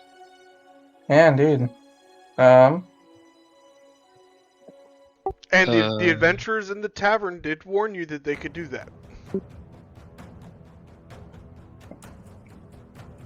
Because they said that they would appear in one place and then the other in one moment. Yep. Okay, go ahead and finish your turn, sir. Alrighty.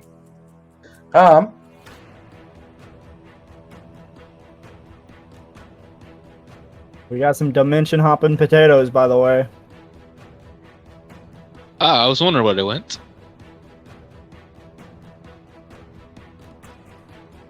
Give me just a second here. I'm measuring stuff. Alright. Let's move here so we can't be flanked from one side. Ooh, sorry. Achtung, verstehen wir!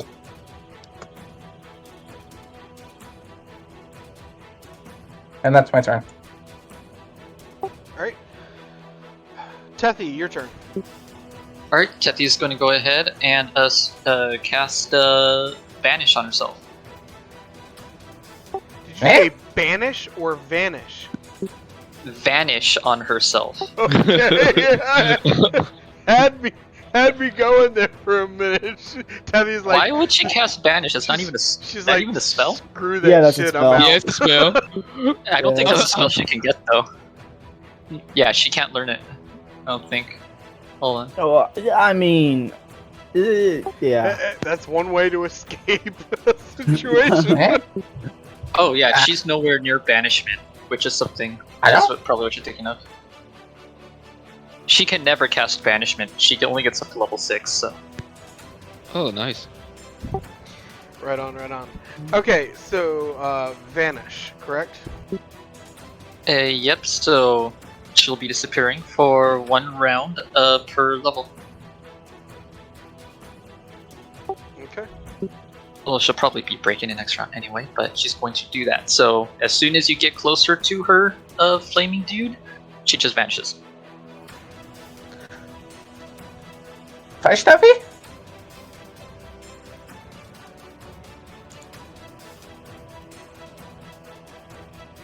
Well, it looks like she abandoned you.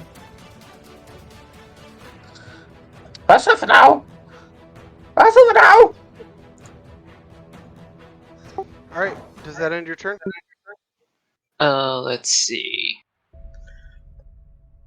guess she could free action, make a noise somewhere. Quick noise sound effect something with Mockingbird. 9999999. Perhaps a sound issuing from over here. Something that sounds like another magical effect going off. Okay. Roll a... Would that be bluff? I was gonna say bluff, but I wanted to make sure I didn't tell you the wrong ability. Nah, it's a vigilante class feature. It does not require a check. Okay. So they But would have to make a wouldn't- will save to disbelieve. They're the ones who have to make the check. Yeah, it functions similarly to a combination of the ghost sound, ventriloquism, and vocal alteration spells. It doesn't specify that they get any kind of save, but if it functions similarly to those spells, it's the GM's call if they can make a will save. You said it's a sound, correct? She is using Mockingbird, yes, to emulate the sound of a spell being cast, like another fireball.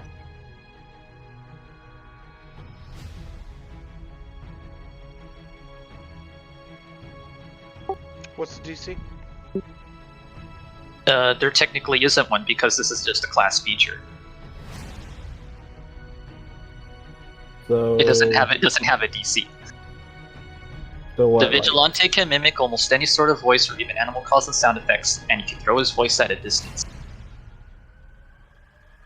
So should it just be like half your warlock level plus your intelligence modifier for it? So make it a little bit simpler. Well, it'd probably be charisma because you're trying to trick someone. Yeah. Alright, well, they're gonna dimension door away from there. For future future reference, these potatoes don't have ears. But you are making them believe that a spell is going off. So they are going to dimension door away. And that's going to end their turn. That puts her in the perfect spot for next turn to ambush the heck out of some of them. Okay. Oh look, it's the potato swarm's turn, and they are going to do what swarmy things do. Putting fire. Wait, hold up. No, it'd be Zerg Rush. That's what it would be. This does not look good. Well, you're fine. They're just potatoes, right? You kill them guys are- all. You guys are gonna need to duck next turn. Lock them You're- up. You're right, they are food. Eat them. That should heal you some. Right? They're magic or something. Alright, here we go. Attacks on hawks. Alright. Oh, Hawks, all you need to do is survive. That is not a problem here. Because if you survive, we win. So, Alright, so it's just the 5. Yep, these my AC right now is 27 because of shield. 20 auto hits. Alright. So you at least take the 5.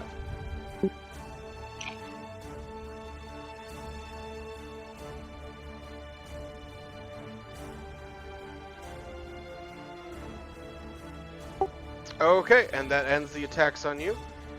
3 attacks on Vandal, yeah. Does a 18 or a 22 hit? Yes, both. Wait, yeah, if it meets it, it beats it, yeah. Alright, so that's going to be a total of 11. 11. Yeah. Yep. Alright, and that ends Potato's turns. Hawks, your turn. Alright. I am going to spell strike, so I'll do this one and this one. So I'm not gonna cast this defensively. So -2 to this. 1, 2.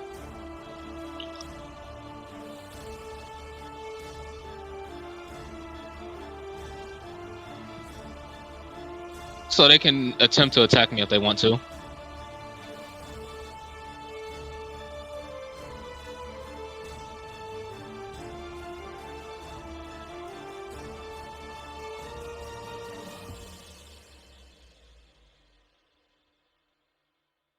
Alright, looks like Ooh, one of another them hit you for 4. Jeez, another crit.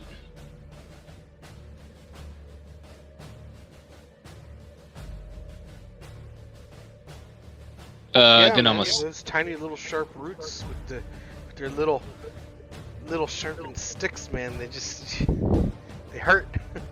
yeah. I'll step white here afterwards. Alright, does that end your turn? Yes. Alright, Van, it's your turn. Okay, so I'm going to use the disengage action and move.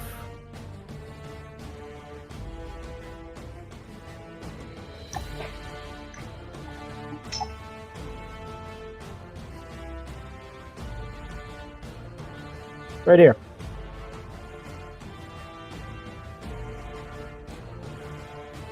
And let's see if I can use any spells.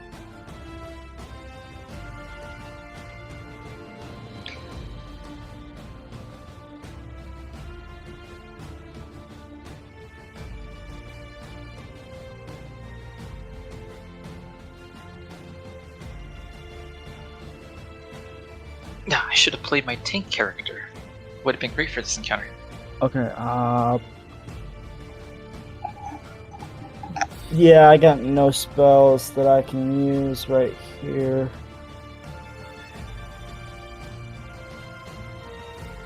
Okay, that's my turn. Alright, Zui, it's your turn. Yeah, I'm doing some quick maths.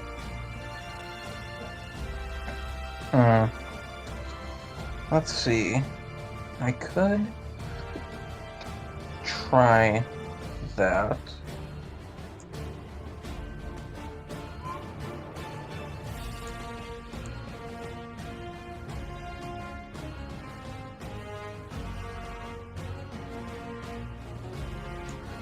Alright.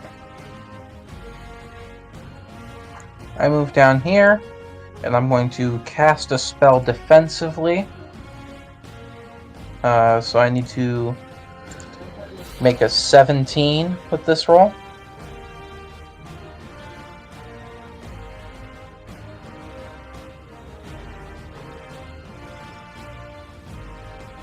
Alright, I cast the spell successfully. I cast Burning Hands. Each of... Alright, let's see how many teleports. This guy, this guy, this guy, this guy need to make me reflex saves.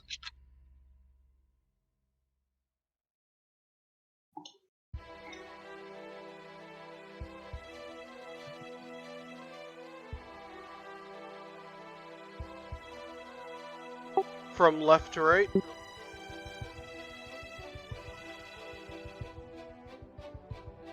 Nice. The DC is 18 for this one. Unfortunately, they all make it. Alright. Well, they pass, they take half, unless they use their bullshit to escape. They use bullshit to escape. These are anti-mage potatoes. Well, unfortunately, my character doesn't have weapons, so I'm just going to be spamming Burning Hands or Fireballs. That's okay. You gotta do what you gotta do. I know. It's such a shame when a character can do one thing and one thing only, and then it runs into something that stops that. Yeah, but that's just the risk you run when you play a character that's min-maxed like that. Alright, let's see, do I have anything I can do as a It's swift okay. action? I've learned something from seeing their roles that I think will help us greatly here. Alright. Zui, do you have anything else, or is that your turn?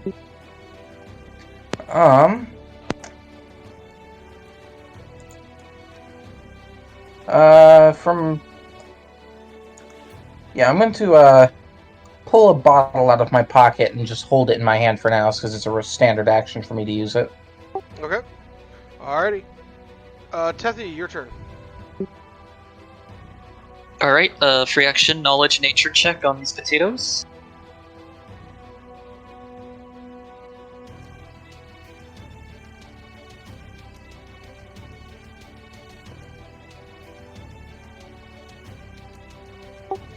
Alright, so,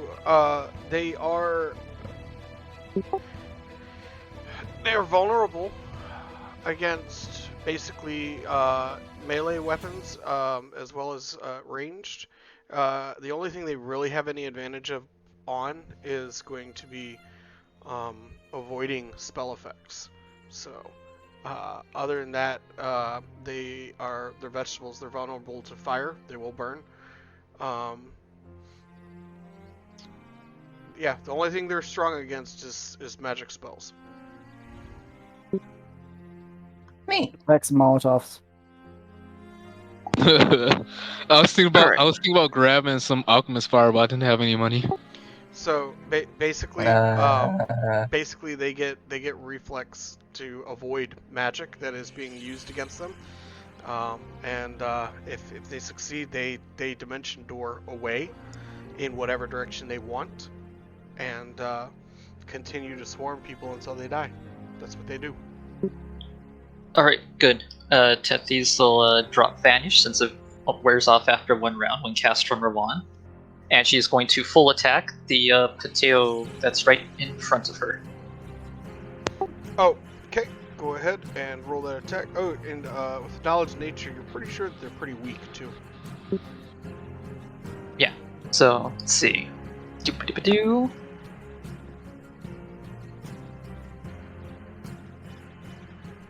This is going to be targeting their touch attacks. She's attacking from invisibility, so they are definitely flat-footed too, if it means anything. Nice.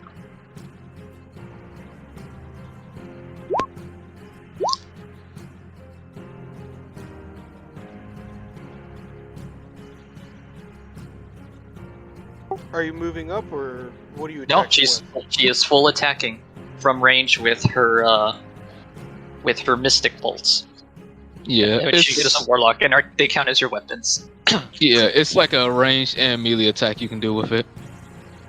with? Okay.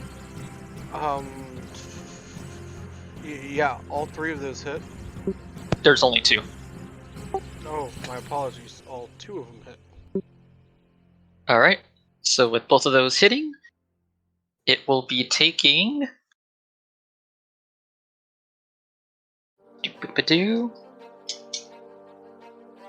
For the first bolt, and for the second bolt, in case of immunities and resistances and stuff, the first 1d6 plus 4 is electricity damage, and the second 1d6 is acid damage. They die.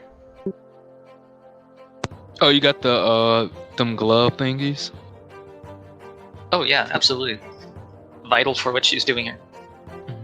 Oh, so Nice. the 8 damage kills one of them, and then she targets the next one with the 9. Okay. Neat. Alright. They have less HP than I expected. Okay, good. But yeah, she is revealed now, but that's her turn.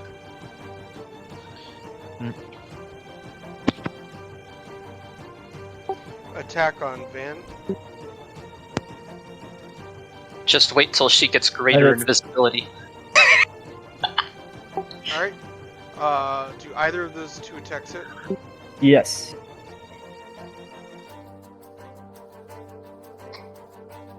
Okay. I think I should That have would bought be a. 13. What class are you again, Yes, Vandalay? 13. I'm a wizard.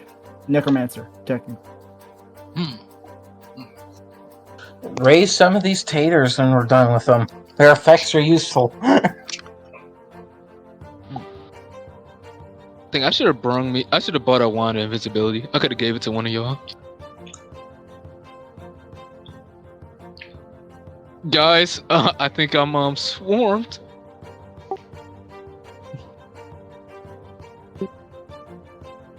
Yeah, a wand of invisibility was too expensive for Tethys, so she only has the wand of vanish. Mhm. Invisibility would have been a 4,500 gold piece investment. Yikes. And that's simply too much.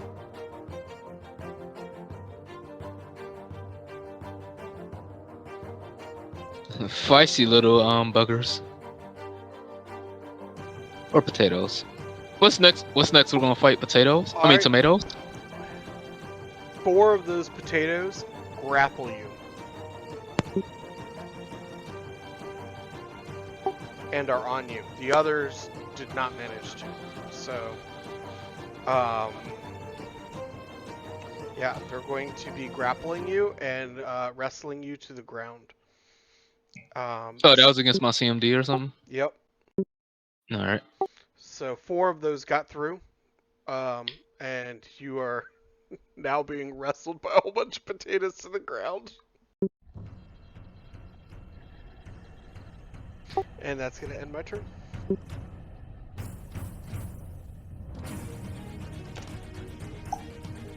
All right. Can I attack the ones that's grappling me, or? I believe you can. I believe you just at a. I believe you just take a penalty. I think, if I remember correctly, I think it's -2. All right. I'm gonna double check that.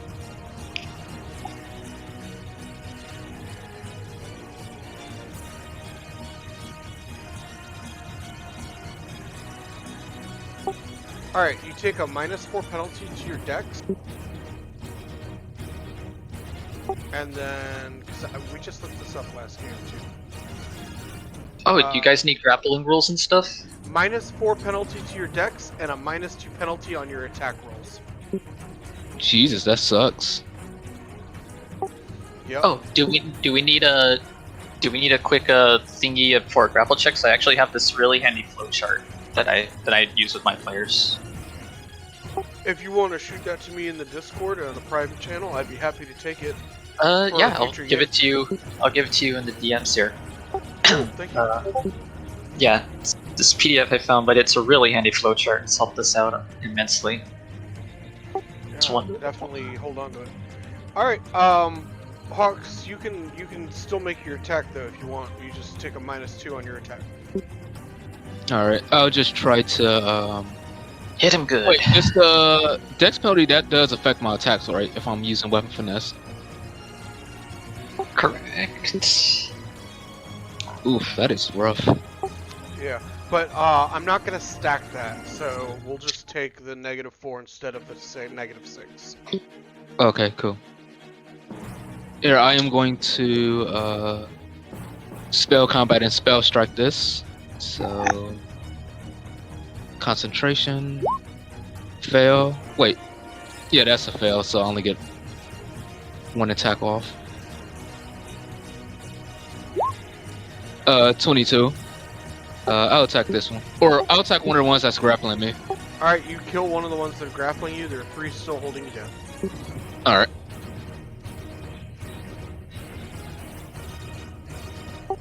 Okay. And that'll be my turn.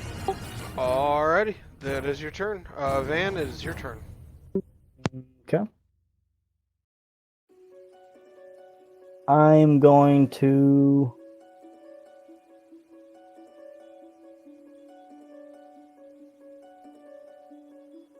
attack with my my quarter stick or whatever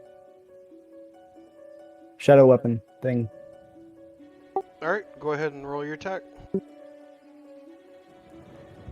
Now the only thing is I'm not sure about if it's intelligence to the attack roll or intelligence to the damage. So I'm gonna do intelligence to the attack roll and If it's are you using Hand of the Apprentice?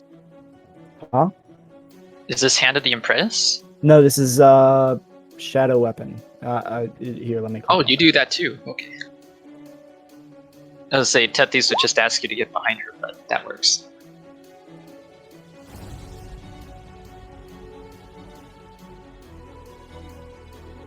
It doesn't say anywhere on the spell that you add your casting stat to it. Okay, so just normal. Got it. Yeah. Yeah, it actually is. So in the thing, it actually says that it acts as a normal weapon and does the normal attack and damage to that. Now it does say that if the attacked creature has spell resistance, then it's the D20 plus the caster level and all that. So, Okay. Yeah, I figured I thought I had read something like that. So yeah, I could definitely see where you would get that, but in this case, yeah, it's not a thing. Alright, the 16 is going to hit for 1 damage, and which one were you attacking? That is a 2 damage. It's a +1 weapon. Got it. And which one were you attacking? the one to my right.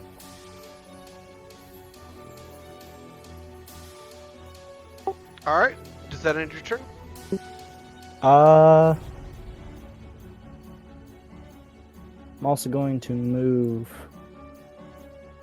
to there. Alrighty. Unfortunately, that is going to provoke attack of opportunity. Yeah, I know. Does the That's 12 a hit? miss. Nope. That one hits. Alright, you take 4 points of damage. And I got to roll to confirm that.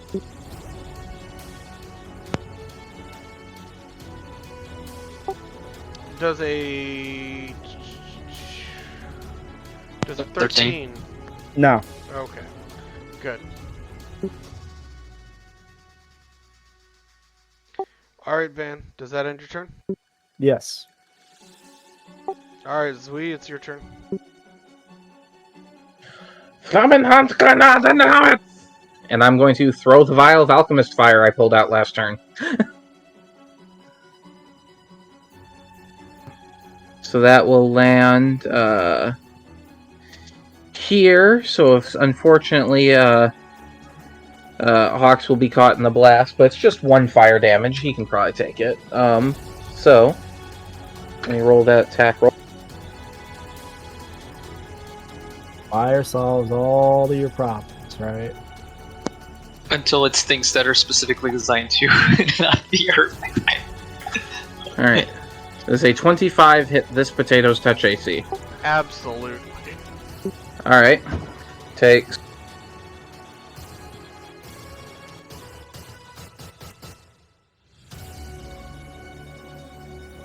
It takes this much fire damage because of all my ridiculous bonuses to fire damage.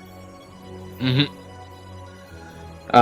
And everything around it within a 5-meter radius is on fire and takes 1 fire damage at the beginning of each of their turns. Ow. Alright. Unfortunately, this will hit our friend, but you just need to make a DC 15 reflex save on your turn to put it out. Alright, that's cool. I mean, it helps get these guys down quicker. I'm not complaining. Yep. Because this is splash damage as well, everything also all takes the initial 1 damage on impact. Yep, I just took that from mine. At least Hawks is a pretty cool guy about it, it seems.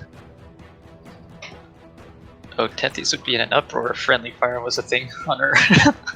I mean, Hawks barely feels it. He probably Compared to doesn't. the potatoes that are. It's the principle. Alright, and then for movement, I run my happy ass over here, pulling out another bottle, and I try to hand it to Vanley. You guys are abandoning friend? No, I'm trying to save this one! He's about to die! Alright, Tethy, your turn. He no longer in danger. You should be saving Hawks. I threw a Molotov, he'll be fine!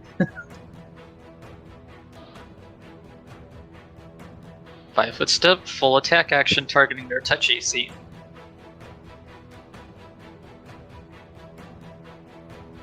This time, they don't. She doesn't get the flat-foot bonus against them or anything, but still targeting their touch AC. Both hit. Sweet.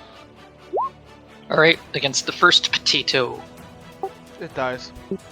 Against the second of the It potato. dies.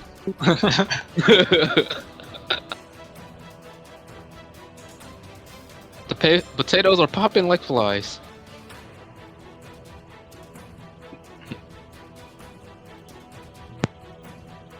Alright. Alright, then she's gonna see if she can get away with another mocking voice to see if she can get any of these things to abandon their attempts on Hawk and Dimension Door away from. No.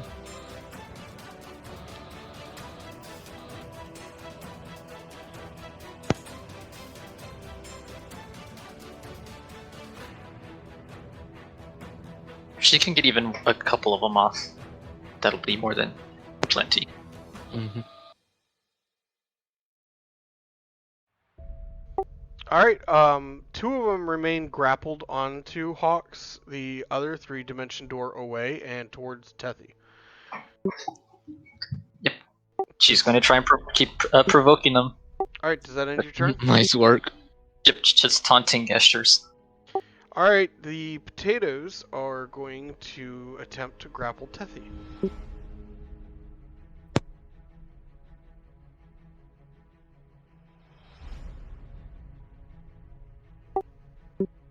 Alright, for each one that confirms, they do need to roll again to see if they miss because of blur.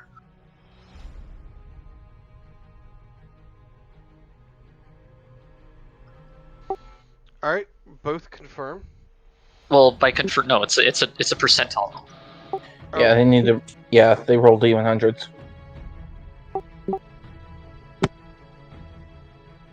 Yeah, D100, 20 or less, their attack is counted as a miss. Oh, nice. Alright, one grapples you. The other one does not.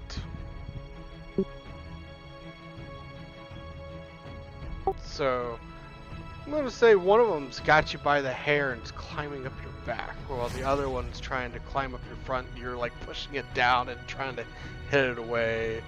Alright, and that's going to end their turn. Don't forget, on their turn, each one that took fire damage takes additional fire damage. It's right there on fire. Okay.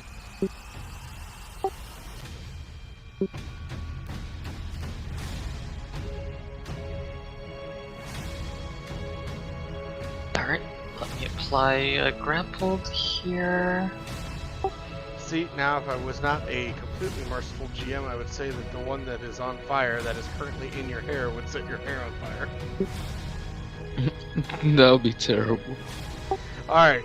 In which case, you just would just cast resist energy. Hawks, So the you two don't that have are to- on top of you that are wrestling you pull out their little sharpened sticks and try and stick you with them. With the -2 penalty for being involved in a grapple. Isn't that just one? Did Tethys happen to get the size of these creatures with her knowledge check? They're the size of potatoes, like the actual. Okay, because they're Oh, probably so getting tiny. huge. They're getting huge penalties of the grapple too. So nice. Alright. That ends my turn. Hawks, it's your turn. Alright, it's -1 now and then a deck save for the next turn or something like that? You can make your deck save now. Okay. I shall do that. That is exactly what you needed. Nice. Here, I will spell combat this. Well, not spell combat, but I will arcane mark to strike these guys again. So, this will provoke from them. So, 1, 2. So 19 and 18. They both die. All right. Then I'll step right here. All right, my side is done. I'll be over there shortly. Thanks for the help. And that'll be my turn. They can't hurt Tethys.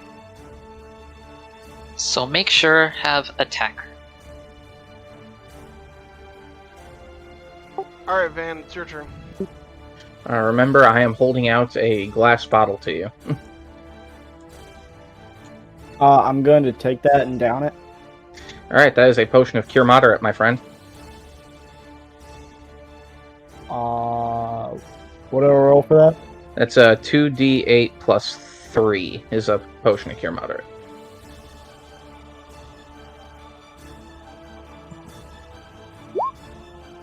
That's a good heal.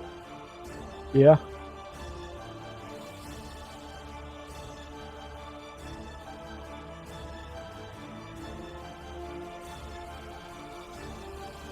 Alright, Van, is there anything else you want to do on your turn? Was that a bonus action or a It's a standard action? It's a standard action to use a potion unless you have Swift Drinker. I do not. So, yeah, that'll be my turn. Alright. Zui, it's your turn. Alright. I don't want to blow any more spells on these fuckers, so I'm going to 5-foot step up to Tethys. Since these creatures are potatoes and they're diminutive, that means technically the one that's grappling her is in her square, so I'm going to attempt to pull it off of her. And before you pull her hair instead.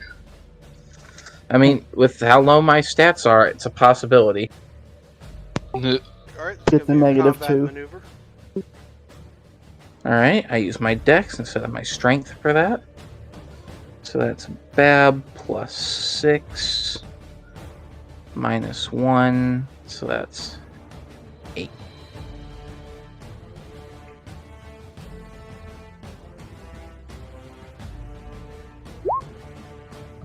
Ah, it's not even that bad of a maneuver bonus.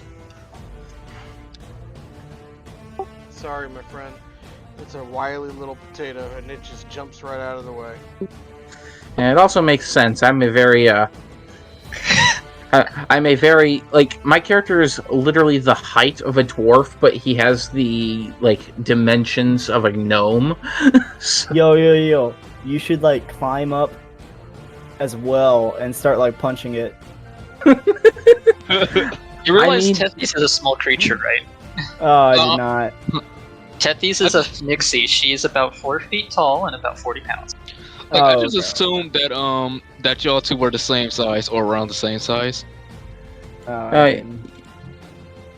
She's Yeah. shorter than a dwarf, but taller than a gnome, would be the best way to put it. Alright, I believe it's Yeah. Tethy's turn. So I heard he is 5 feet tall exactly and weighs Yeah. 50 pounds. What was that for?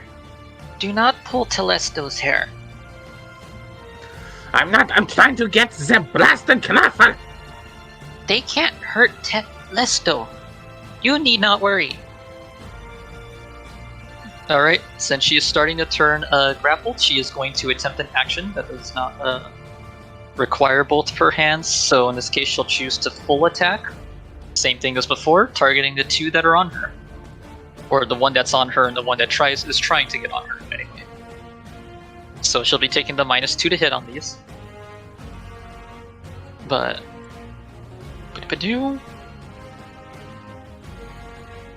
So targeting the one that is currently grappling her. Targeting her touch AC.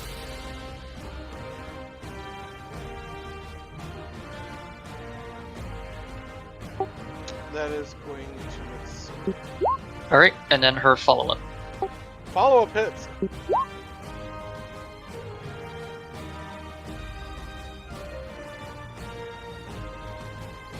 Alright, and with the... I'm assuming that confirms the crit, so... Oh yeah. Then here's the overkill. You just made a mashed potato. One in the hair, no longer a problem.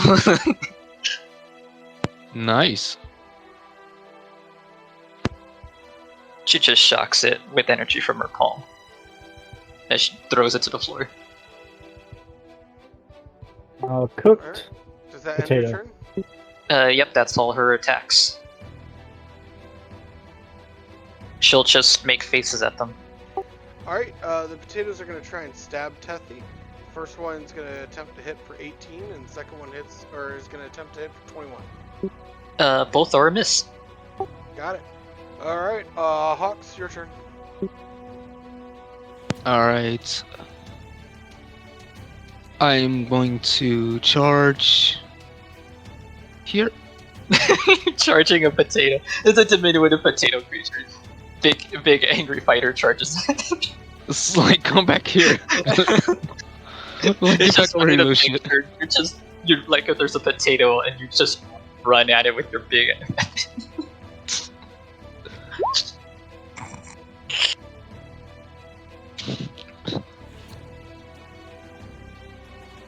32 with a 20 to confirm. It's great. It's just a picture of it. Oh god. I can't get it out of my head now. Especially since it's a crit now.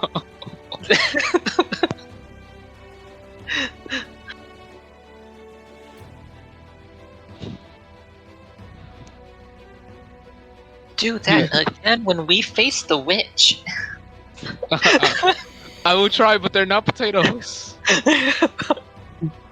No, but she has one in her head. Hold up. So was that was 33 damage if the crit was actually confirmed, right? Yeah. Yeah. Yeah, I think that's gonna be a confirmed 18 should be enough. Yeah. It would be a 20 because of a charge, Oh, Oh yeah, my gosh. there you go. and then I think flanking. So yeah, that's too? actually, so that's yeah, well, yeah, so that's actually a 36 and a You killed it. 22. Alright, you guys, you killed it. All right, Hawks, is that end of your turn? Yeah, that's my turn. All right, Van, it is your turn. Here lay a potato. Yo, I'm gonna run up and beat it with a stick. Oh, look, someone's inspired by Hawks. Hawks, this is what you do to people. For 2 damage. So, wait, hold up. I don't think it's rolling right. Let's see here. No, Let's it's rolling roll- right for a melee attack. No. I mean the damage. It's double stacking your melee, so I think it may be wrong. I meant the damage is not rolling right, not the melee. Oh, I see. If it's a quarter staff, and it's 1d6 plus. 1d6 plus your strength plus the enhancement bonus. Mm-hmm. So it should be 1d6 plus. Plus -1.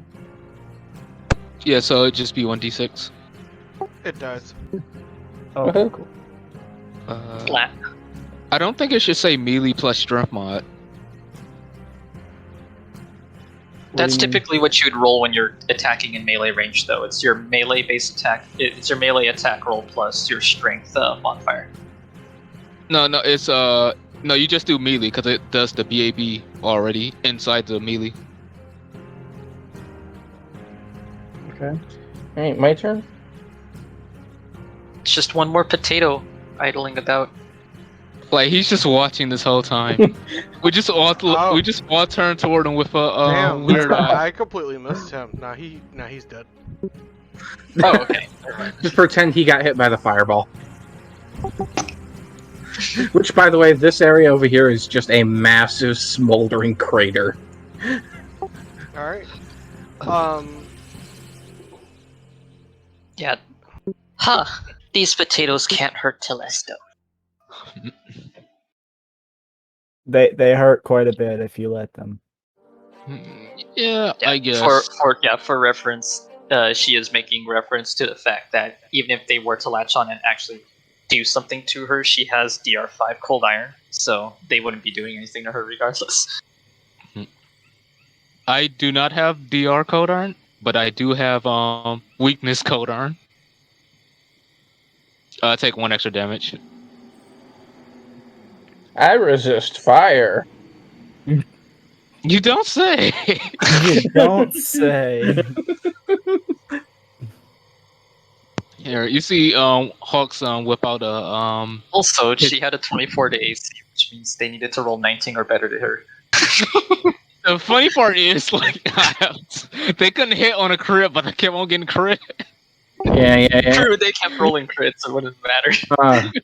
Though you want hard to kill, you should see my druid in the main game. 40 AC, DR 10, energy resist 15, spell resist 24. Until he fights Tethys. Oh god! So- Combined Tethys was like a ninja or rogue. That's part of this build. Once she gets to 11 or 12 in Vigilante, she switches to a ninja for a few levels to get sneak attack, because she'll have greater invisibility almost permanently at that point. All right. So with all of the potato swarm knocked down, the party is able to reassess their position and take stock of their wounds. Yeah. Here, Hawks will just start healing you guys' wounds. I have 1 more potion.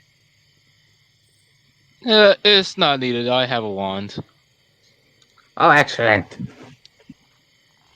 So this is for our wizard friend. Okay. Here's another one for you. It's always great when the party's just full of squishy casters. Right. Okay, thank you for the 6 health. That actually did help because I am very squishy. There we go. Here, I'll do one more from the wand. Nah, it's good. Because if you do one more, it's gonna overheal, and then it's just gonna be a waste. Okay. Well, I guess we can keep it going then if nobody else is injured. Should I take one of these potatoes for the road? I mean, they look pretty nasty, but they might taste good. There's some baked potatoes over there. Sure. I forgot about them. Let me go. Let me just go take. Just wander into a literal smoldering crater. As per the spell Fireball, it literally Oh, leaves it's nothing still. behind but a crater. I would have made hand one of them. Like, you don't see him casting the spell. You just see like the potato just float towards him. I think that's more of a burnt potato. How burnt is this potato? Let me scroll up and see how much damage it took. I think it was like 40 off the top Yeah, of my head. yeah. It is cinders. This is ash. So roll a perception check. It's charcoal. A lot of these potatoes took fire damage, but go ahead and roll a perception check. Oh yeah, you're able to find a couple that took less damage than some, and you're able to find about I'd probably say about 6 or 7 potatoes that are well done. They're not too overdone that they're inedible. I'm gonna stick this in the bag for later, and then take one for the just for the taste test. Okay. You Alright. probably could use some salt and a little bit of butter. Yep. I wonder how much. I wonder what the I wonder what they can cook up back in the tavern with these. Probably Callisto potato wouldn't soup. worry too much about that. Okay. Now back where we was going. We was going to the potions and lotions, or lotions and potions. Yes.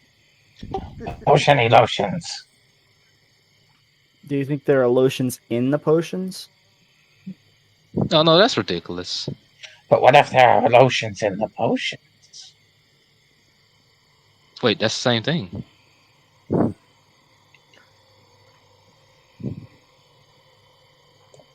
This requires further study. Where did you just put your token? I was trying to copy it, and you went off the map. Oh. Yeah. Oh. There you go. We were in character, walking off the map. I see Yeah. that. Yeah. All right. As the party continues on down the hill, the path deteriorates into a swamp.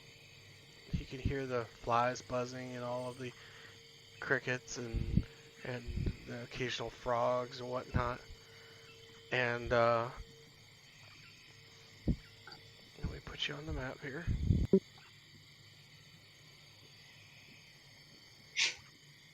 Alright, and you need to travel to the bottom right corner of the map to continue on.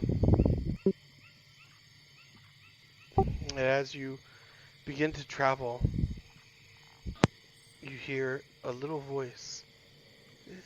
Oh wow, you're pretty.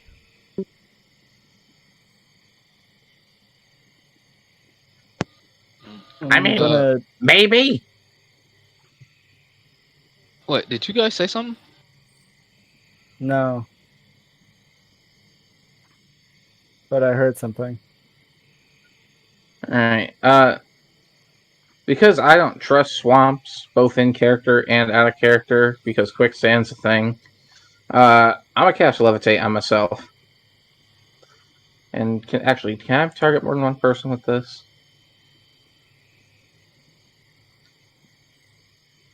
Nope, just me.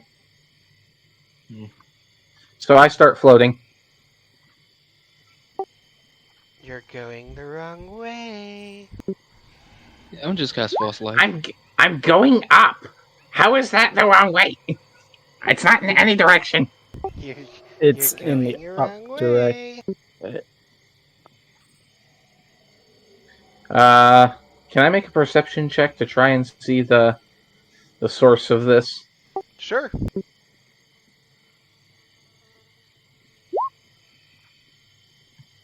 23.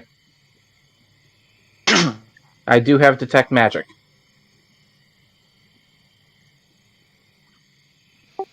All right.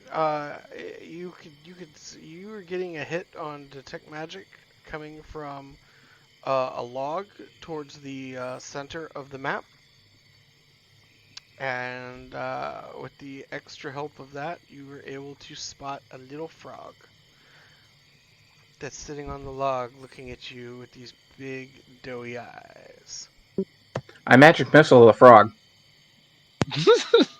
Ah! And it jumps into the water out. Eh, Magic missile doesn't miss. It takes the I damage. I didn't say it missed. I said it jumped into the water, and the missile travels in after it. Yep. Why did you get the frog? And the frog takes the magic missile. Go ahead and roll the damage.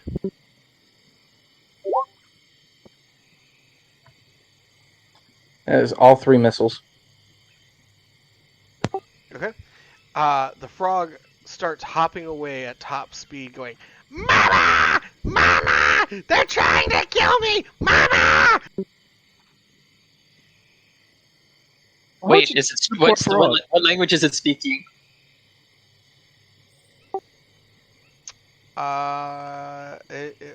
Common. Yo, anybody think we should do something about that, or I was never here. The If their spell's mama already. comes, which Yeah, way this- did which way did it go? Uh, it, it it's it, so Which direction? it's Yeah. hopping in the southeast direction. I mean, considering that it was hit by a magic missile, And probably in every It's a direction. combination of hopping and swimming. So yeah, because Okay. it's swimming Yeah, when it's- necessary and occasionally hopping, but it's sticking to the water. Okay. I am going to this might be overkill, but I'm gonna cast blindness deafness on the frog.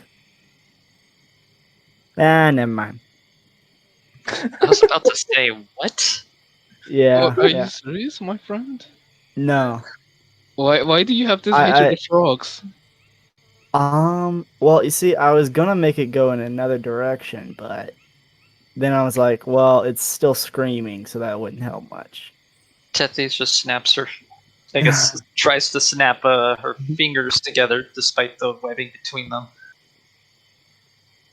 Shouldn't we just move on? Yes, Well, I would hate to it's see that. I would going- hate to see the mother. Annoying local wildlife has no real benefits. Yes, but it's Hey- going in the direction we're trying to go. So It's also probably the witch's familiar. If we could have killed it, we could have taken away all of her spells. Forever. Tethys thinks there's probably ways for them to get more. Yeah, but it's a ritual and it takes 48 hours to complete. Yeah, I don't know these things about witches, but let's move on and hope we don't run into any other animated trees or something.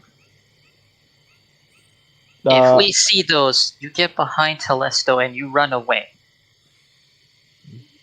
I think that we should not give the witch any ideas. The thing I just put on my token represents how many increments of 5 feet I am in the air, so I'm currently 40 feet up. All right.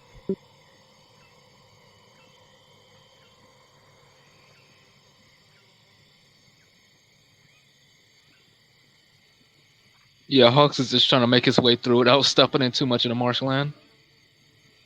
Alright, Tethys is just gonna keep an active eye out for things around her, so here's perception. Mama, they're trying to kill me. Ah, mama. Yeah, I'll just have my cutlass like at the ready, but not quite Telesto thinks impeding you my movement. probably shouldn't have attacked it anyway. It was a frog. Yeah, it was It's a tough not- frog. He could have gave us directions, you know. Well, he kind of tried to, didn't he? Directions away from our current objective. Well, Oh. yeah, but there's still directions. Yeah, I'll try to keep an eye out with a perception as well. I see everything. So what does Testes notice with the 23? Not a lot. There is some remains of trees that have seemed to have fallen and are rotting away. Would investigating them yield anything? You could certainly try. She'll go for a closer look. All right. You can see that the tree, one in particular, used to be animated at one point, but has since the enchantment has either worn off or it was felled by an adventurer. You see a couple chop marks in it from what appears to be swords and stuff like that. So you think that maybe this might have been maybe perhaps a battlefield that maybe the the previous adventurers, had come across. All And right, maybe in they that had case, detect magic goes on here. She's going to cast detect magic. Yep. I'm also like actively like just rotating in the air, scanning for any form of magic. You don't see anything right here, right now. Alright. And she'll just keep her detect magic going as she continues. Yeah, I'm gonna renew my mage armor Everyone. or my shield. So, Telesto has something important to share. These Sure. trees around here were animated in past. Should probably continue to proceed with caution. Of trees. Right.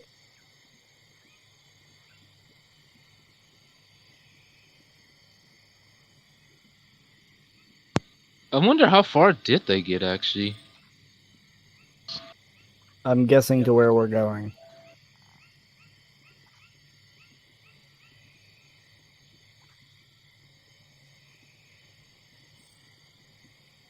Uh-oh. Oh, did someone just drag my token?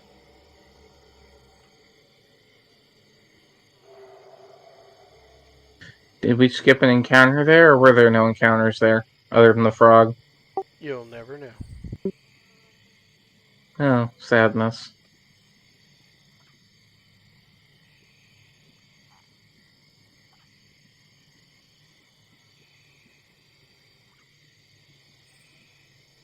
All right.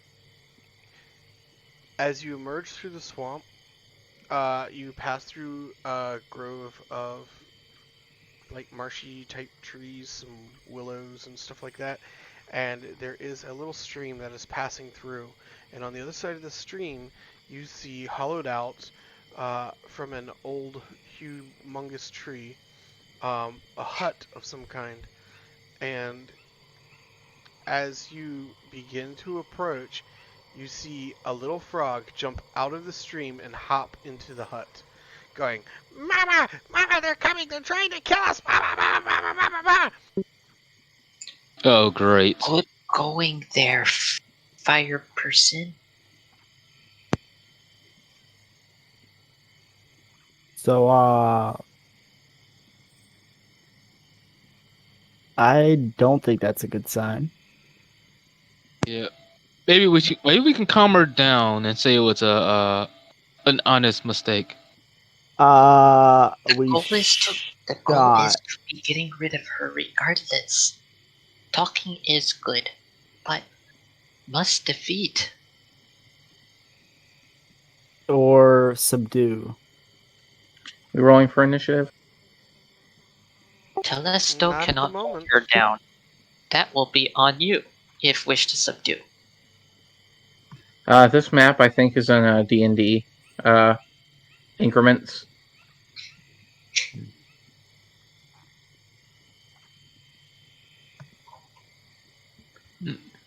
I forgot. What were we what did the adventurers accuse her of doing? No idea. She had a bounty. So, okay, cool. So you were right, not subduing, murdering.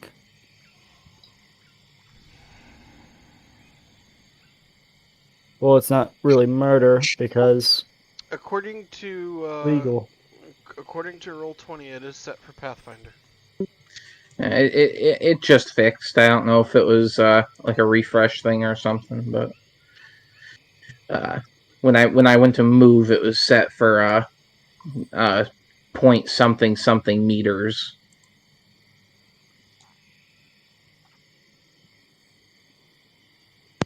When we were speaking with the adventurers, did they mention that they were that her bounty was to kill or capture? Roll an intelligence check.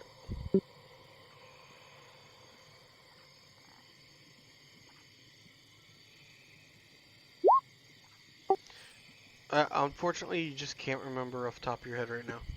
Well, I mean that makes sense. You were drunk True. afterwards. That is fair. Yeah, I just tried to say I cannot recall. Better dead than sorry. We are to kill her.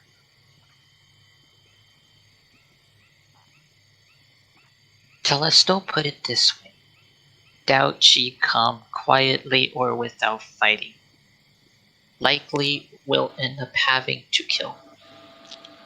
All right, I understand. And I'll cast shield on myself. Zui, you don't take damage for being in the middle of a river, do you? I'm still 40 feet in the air. Ah, okay.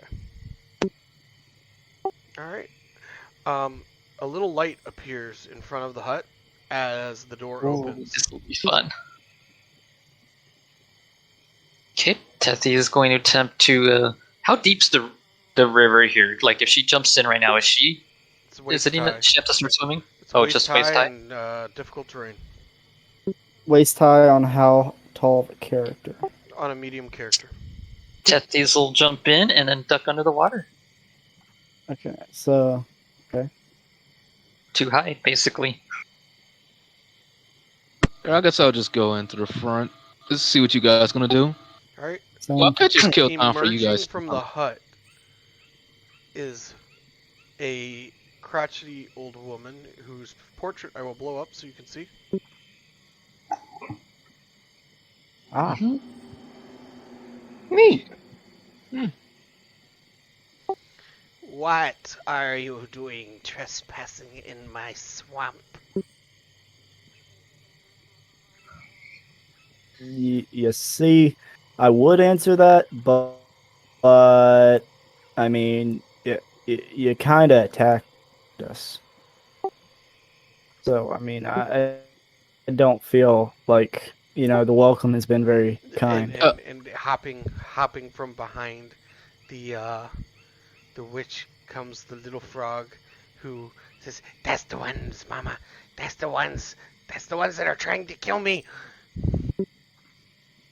Shall I kill them, Mama?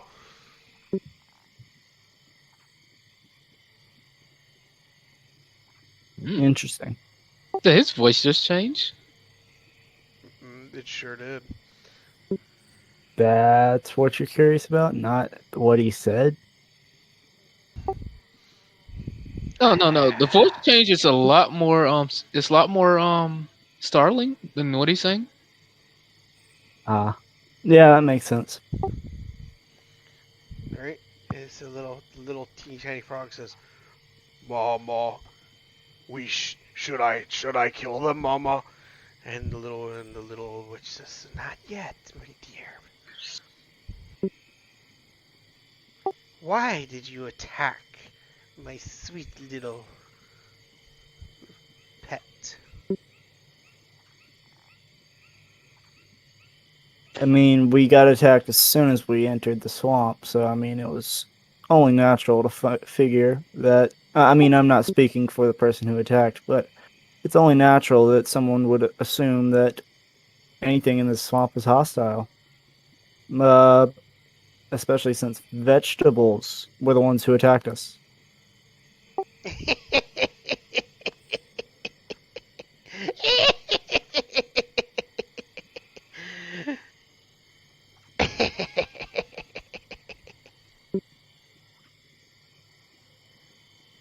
That sounds like a guilty laugh. Yeah, gotta say. You're in for a world of hurt, my friends.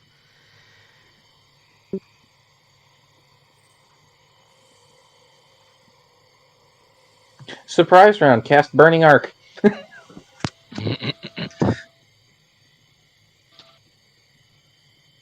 Well, All right. Does Tethys need to Go be in ahead and sight roll for this to hit? initiative. Does Tethys need to be in sight for this to hit her? I cast Burning Arc. Oh, I thought she was the one casting it. Okay. No, Yo, no. let's go. Uh, Got a 6. Prospero, since I said I cast it before you said to roll initiative, do I get the spell off first? I mean, yeah, but we're still rolling initiative. Alright, you want me to roll my initiative first or the damage first? Go ahead and roll the initiative. Alright.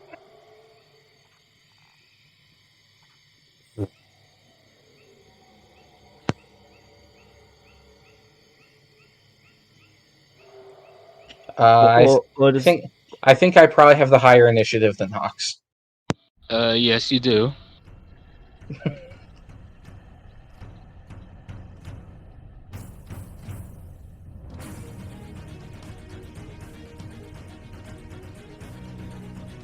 Alright. Prospero, when I cast that spell, I need a DC 19 reflex save from the witch and a DC 17 reflex save from the frog. Tethys, did you have your initiative? 12.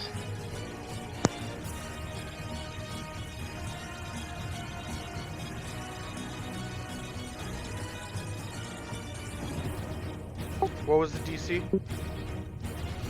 It is DC 19 for the witch and a DC 17 for the frog.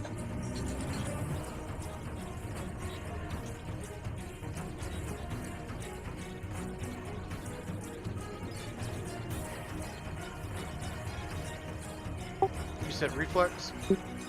Yep. The frog saves? Alright, the frog will take half. The witch will take full. And this is a spell that I set up with the Metamagic Intensify feat, so that's some damage. 66 to the witch, 24 to the frog.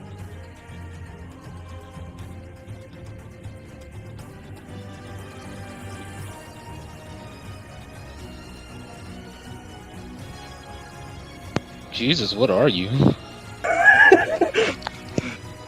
He is a A one fire trick wizard. pony munchkin blasting sorcerer. Yeah, he's just a blasting rod, you know? This is literally all he does. Anything that stops this stops him entirely. Right, Okay. anything with fire immunity will fuck me. Because this is literally all Zweri can do.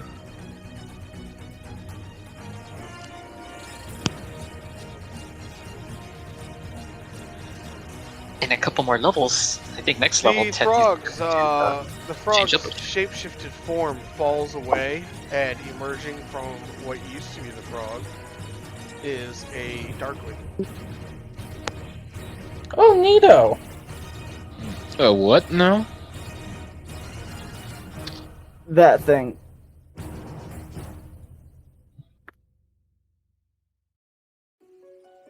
Well, I will tell him I am not the one you want. The one you want is the guy on fire. Go get him.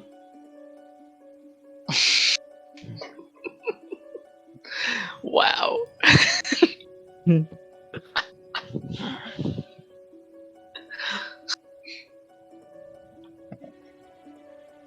No one knows where Iggy got thrown out of the bus.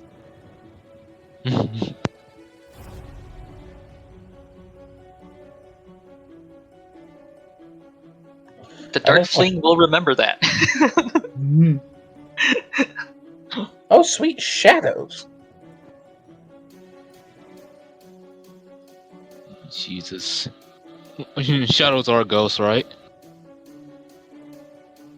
Or incorporeal, right? Out of character wise, technically incorporeal demons, yes, but Alrighty. we don't know that. Well, it doesn't really matter for me because I can't tell the fucking difference. I would like to point out, real quick, Prospero, I'm going to send you a thing.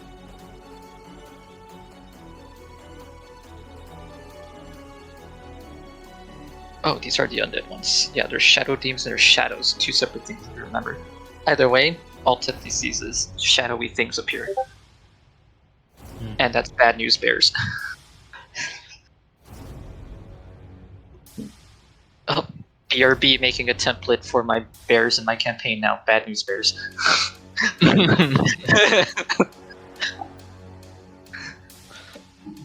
They're the bears of bad news.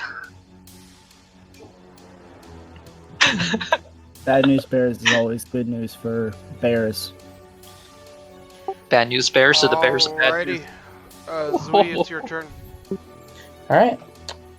I'm going to spend my last level 3 spell slot to essentially repeat my last turn, except I'm going to reverse the first spell slot, or the first target with the other target. So I need a reflex save from the Witch and the Darkling. 19 for the Darkling. Yep, What 19 for the Witch? 19 for the Darkling, 17 for the Witch.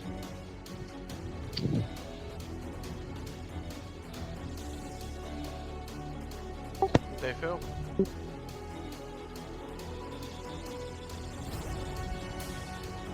Alright. They both Try take this much damage. Trying to end the encounter before it starts.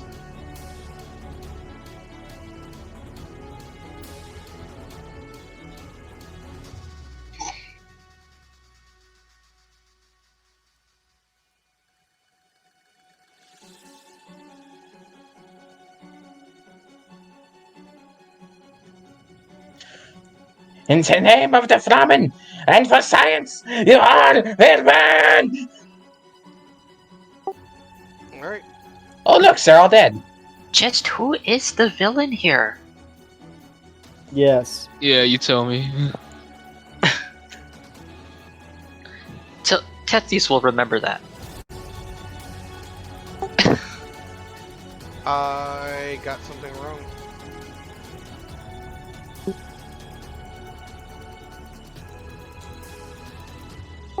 Okay. The witch dies, the darkling survives. Oh, Setman's not dead. I have more fire. But that's the end of my turn. Okay. Hawks, it's your turn.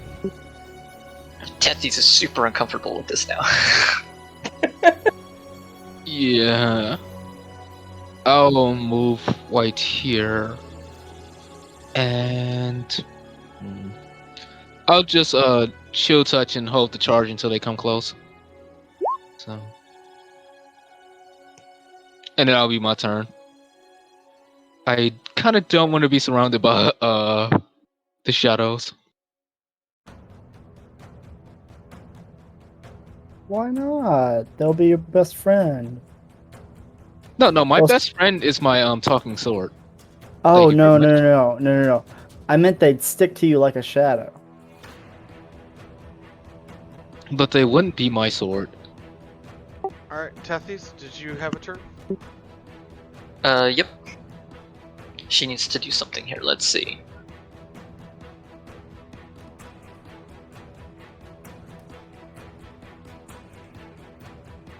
What is her anti-undead option here? Since she sees a shadow, she assumes it must be a ghost. And she doesn't have knowledge religion, so she can't actually see what it is, so... It's a ghost, what do you do when you see a ghost? Usually run away, but...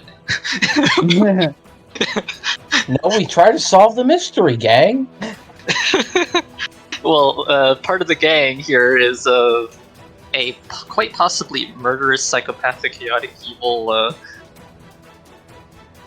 fire-bent dragon sorcerer thing. Pyromancer. So... Pyromaniac, arsonist. Hey, all she... from what she's seen... So not sure that technically counts as your spoopy. Let's see. Does she have any spells that would work on a ghost if she hits? I No, tell you you don't. what. You don't understand. Zwei is actually Shaggy. Let's take a brief break. I need to get up and stretch because I'm starting to have cramps, muscle cramps. Right. So let me go ahead and we're gonna pause for a minute. You guys can work out what you're gonna do on your turns, and Alright. we're gonna revisit this in 5 minutes. All right. Sounds good. I know what I'm doing in 5 minutes. When my turn comes back. What, fire?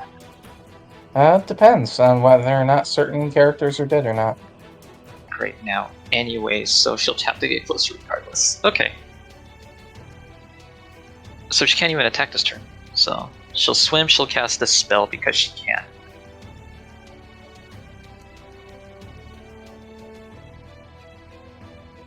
Because...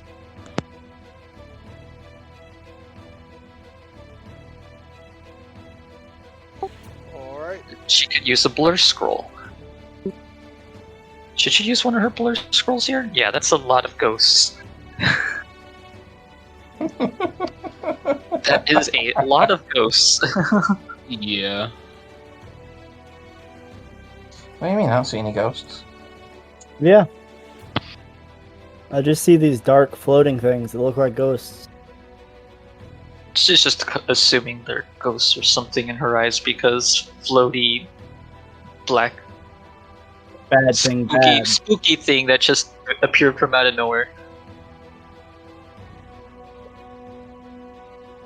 Actually, hold on. If she moves to here,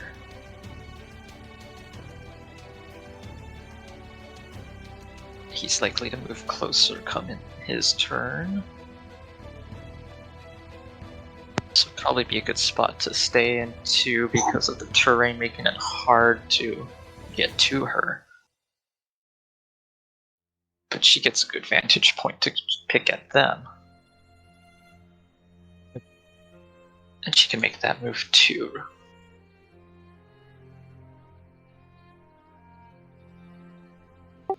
So what are you doing? So she's going to advance forward and use a blur scroll. Okay. Is that end your turn? Yep. Alright. Van, it's your turn. Yeah, I'm going to move over here and cast. Yeah, I'm just going to cast Ray of Exhaustion on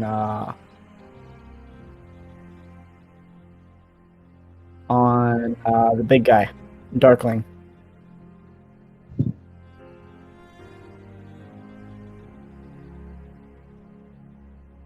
So,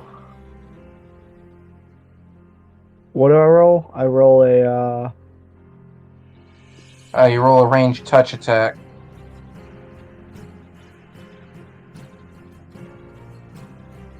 So that's your BAB plus your Dex. My what plus Dex? Your BAB. Your base yeah, attack bonus. your base attack bonus plus your dexterity modifier plus any other applicable bonuses, which I don't think you have any at the time. So, Nope. well, you're targeting their touch AC, so Yes, that is true. I don't think that hits. oof.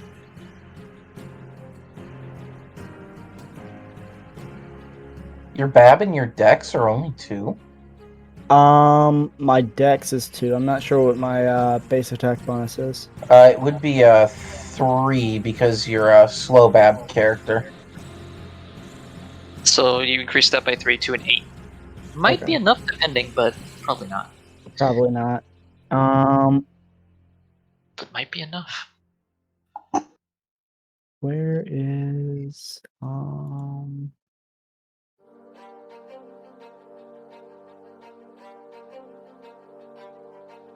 I see a save being rolled.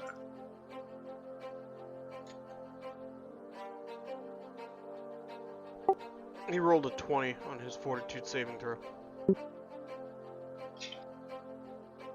Well, He is only Uh, fatigued, Yeah.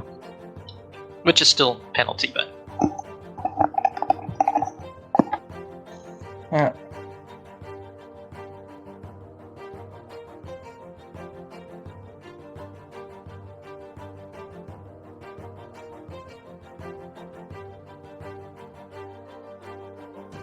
And that's the end of my turn.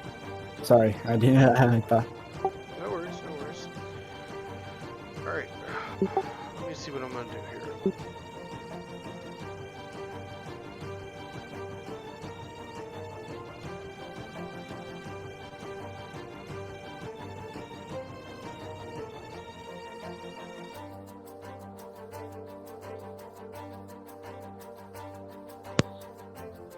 Yeah, for some reason they won't let me move my character at all.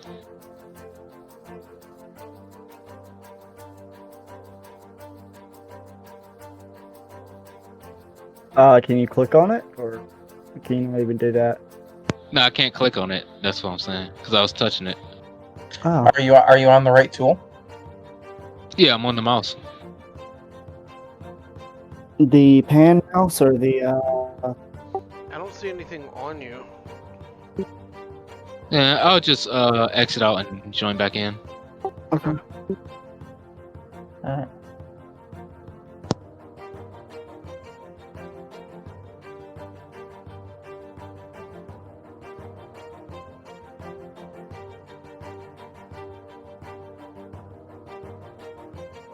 Also, I would like to say I'm thoroughly enjoying this. Yeah.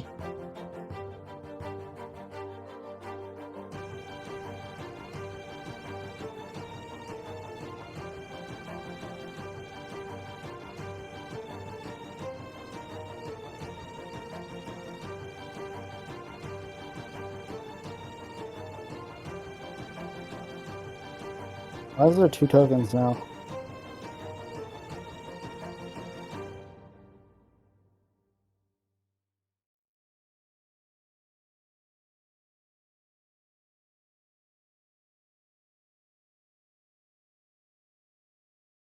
Yeah, like if I click on it, I can't move it at all. But I'll still right there.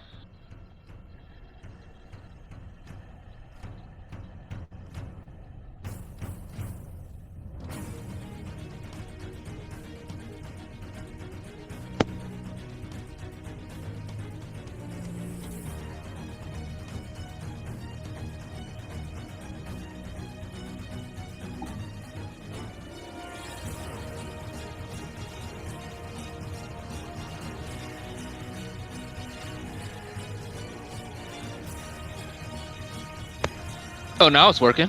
Nice. Alright, yeah, I reset the, I just basically assigned the token to somebody else and then put it back on you, and it seemed to fix it. Like I said, Nice. Roll20 has been glitching. It glitched in the last game, and it's glitching, and then after the last game, it was glitching so bad while I was prepping this game, because this game was supposed to have dynamic lighting. I actually had to shut the dynamic lighting off on all the maps because something is wrong, and I don't know if they pushed an update and it broke things. I don't know what it is, but it's okay, because normally Roll20 has a pretty solid platform, in my personal opinion. But today they're just having a bad day. Alright. oh dear, these things. Yick. Oh, look. It was my turn. Okay, so, my shadows are going to be attacking, and the first one's gonna attack, Tethy. Tethy, you're blurred, right? She is under the effects of blur, and because she has mage armor and shield, she has an AC of 24. Mhm. Their attack. Yeah, my reaction goes off against this guy. I will say, above game, Shadow's attack touch AC, but specifically shield protects against incorporeal attacks. Yep. Yeah, and they can't get around mage armor because it's a force effect. Correct. Yes. Yeah, So my remember reaction. to apply those if you have them active, guys. Yeah. That works. Yeah, Alright. it basically just makes my touch AC 19 right now. Here, my reaction goes off against The this guy. Darkling is gonna go, Mama! And pick up the witch and take her inside the hut. Oh, Ooh. Tethys will remember that. Oh, well, that just looks like an ample opportunity for some fireball. On this guy. Alright, and If he counts as undead, he has to give me a will save for chill touch. no, yeah, he's undead. Are you sure What? you want to? Oh, you're trying to make it run away. I Doesn't- see. Doesn't matter, he's dead. I kind No, of wait, deal it 4 doesn't do damage. damage. It does not do damage. Nope. Yeah, against undead, it doesn't do damage. It gives them a chance What to about the flee. slashing damage up there? I do full. Oh, that does damage. That does full damage because the my weapon is ectoplasmic, and it has ghost touch.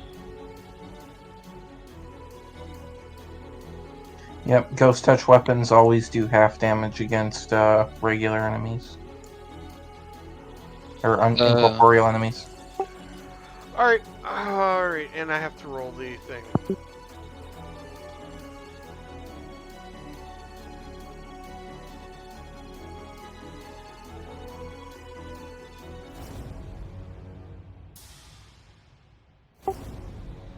It got a 21 on its will save. Alright, it passes.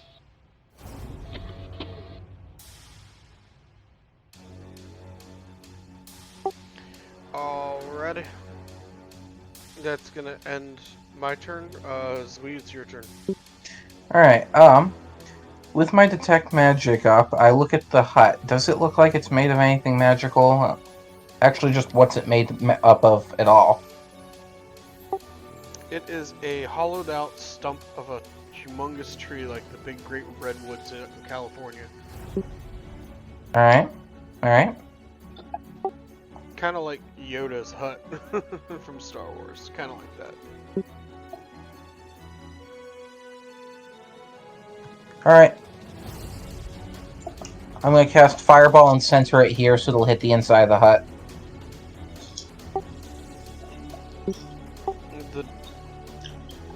I mean, it's gonna hit the outside of the hut, but the door's closed. If the door is made of wood, it's vaporized. He's gonna light the hut on fire.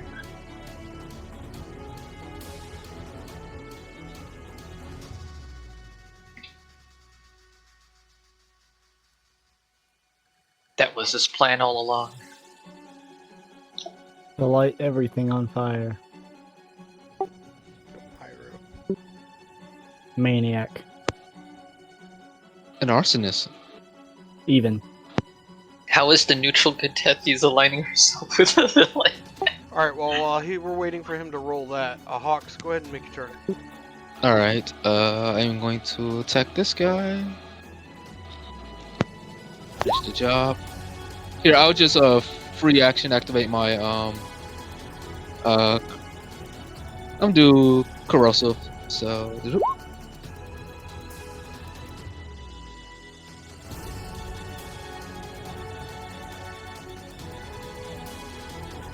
Alright, he dies. Alright, that was 45 damage on the Fireball, by the way. Okay.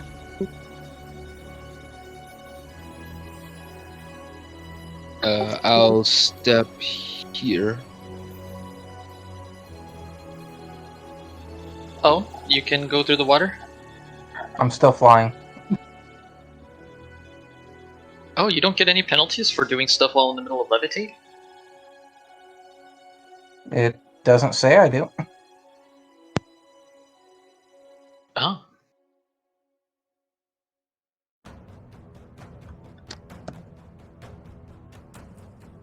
Oh, it's just I thought you could only go up and down with levitate.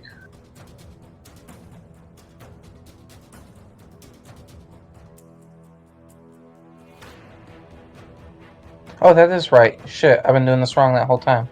I So apologize. you're basically using fly, Yeah, right? That is correct. Yeah. I apologize. Shit, that's not me. Alright, I'll move back then. I would say I just have him on a rope. Hey, that could work. Good. There you go.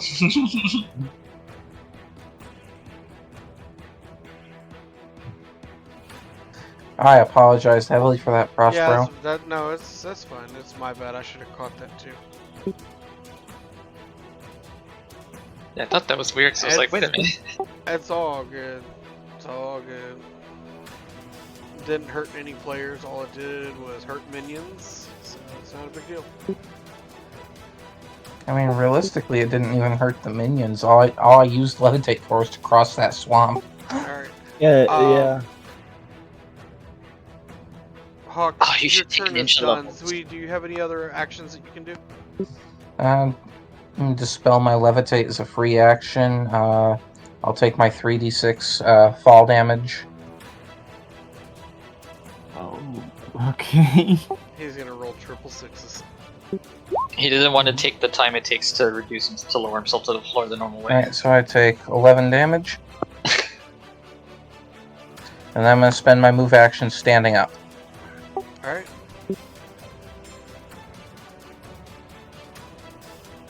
Alright, Tethy, it's your turn.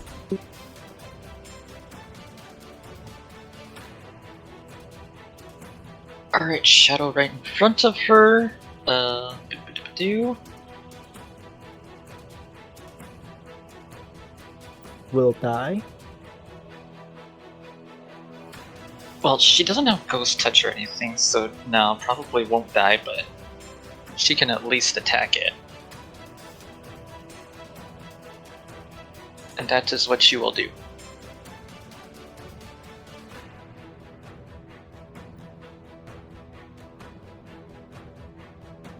First, she must 5-foot step.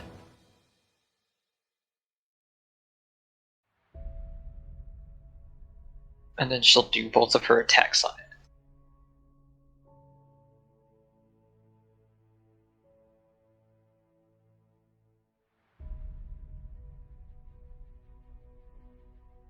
And let's see what happens.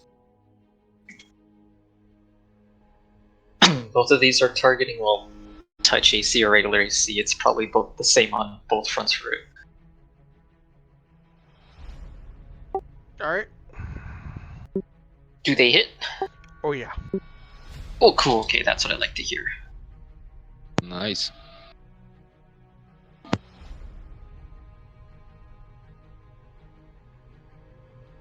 Yep.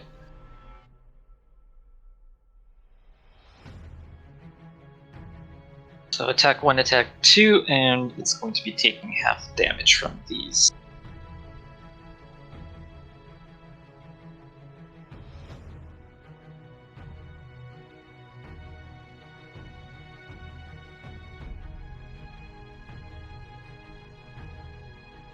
Alright, it dies.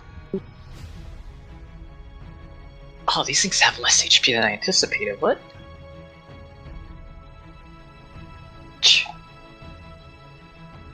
Well, Tethys won't complain.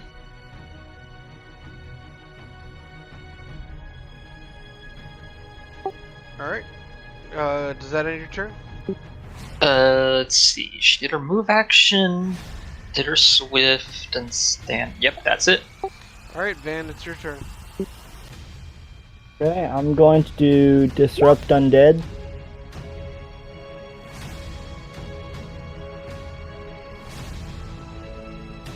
Basically I just shoot a ray at... There's that ranged touch attack. You'll hit this time. Yeah, let's hope I hit this time. Which one are you attacking? That one.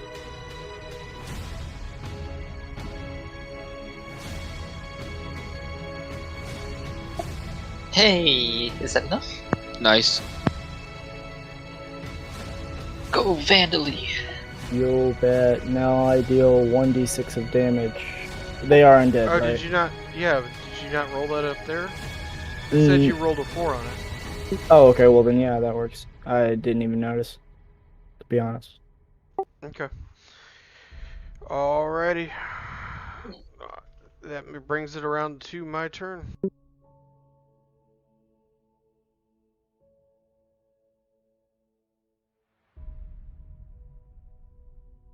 Real quick, Prospero, did you see the PM I sent you? I did. Alright. Does that include extraplanar creatures? These specifically are incorporeal undead. Okay. Then they will both gang up on Van.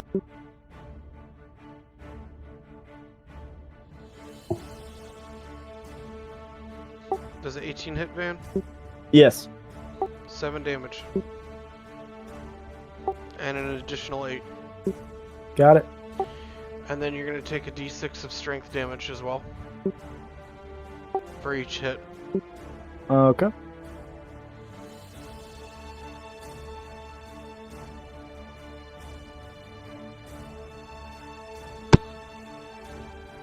Alright, your strength is reduced by 5. Okay. Do I just do that here?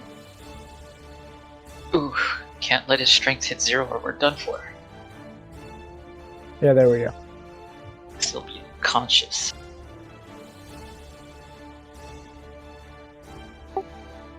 Alright, and then this shadow is going to take a 5-foot step.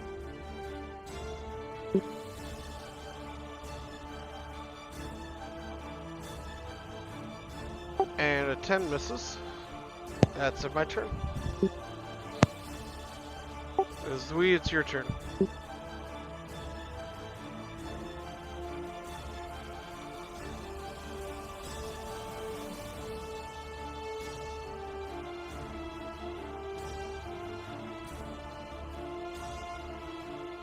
I just hippity hop my way over here and just walk through the undead and look at all of you like you're crazy because you're just swinging at nothing. What are you doing? We have to go and we have to see if we confirm the kill and the nothing.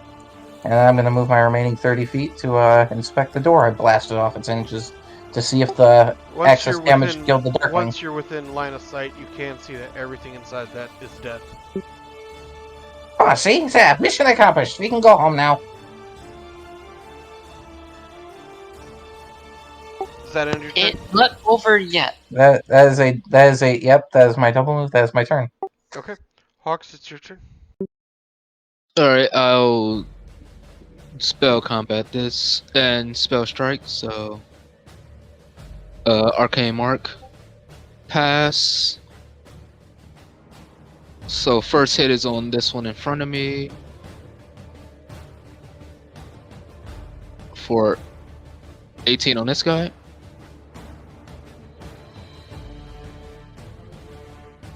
Or, yeah.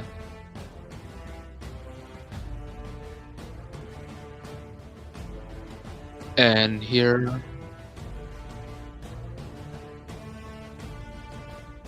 Yikes. I think a 12 misses it. Yeah, that misses. I'm sorry. Alright, that's my turn. Alright, Tethies, it's your turn.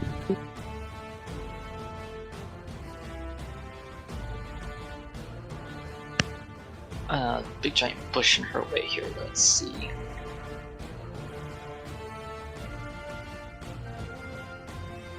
Oh, good enough. Alright. Be your bread and butter. Full attack action. Swift action to activate Arcane Striker. As per usual. Targeting their touch AC. Which one are you attacking? Oh, never mind. I see. Yep, it's the only one she has a direct line of sight to, because Vandal is standing in the way of her and the other, so. Alright, at 24 to hit for 16 damage, is that correct? Nope, those are her 2 attacks. Full attack action. Oh, okay, I see. Sorry. So the 24 hits.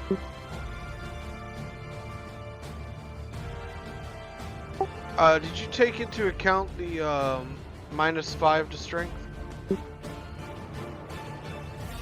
-5 to strength. This is Tethys attacking, not Van. Oh, Yeah, that's not me. I'm losing my mind. I'm sorry. Yeah, That's it's alright. turn right now. Tethy, I'm sorry. So the 24 hits the first one, the 16 misses. Ooh, 16 is a miss. And these were against armor class or touch? It's all the same for a shadow, so touch AC though. Normally.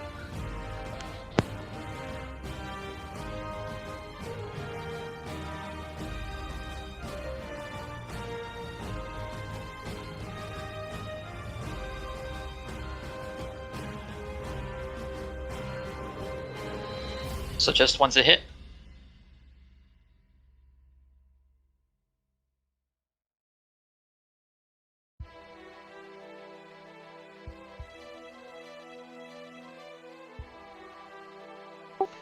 No, they both hit. GM just realized that he programmed his tokens wrong.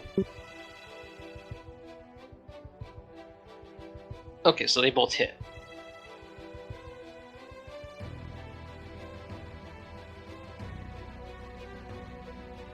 Yeah, they both hit. Okay.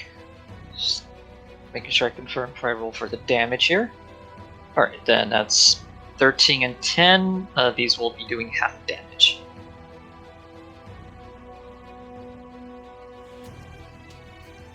Because incorporeal.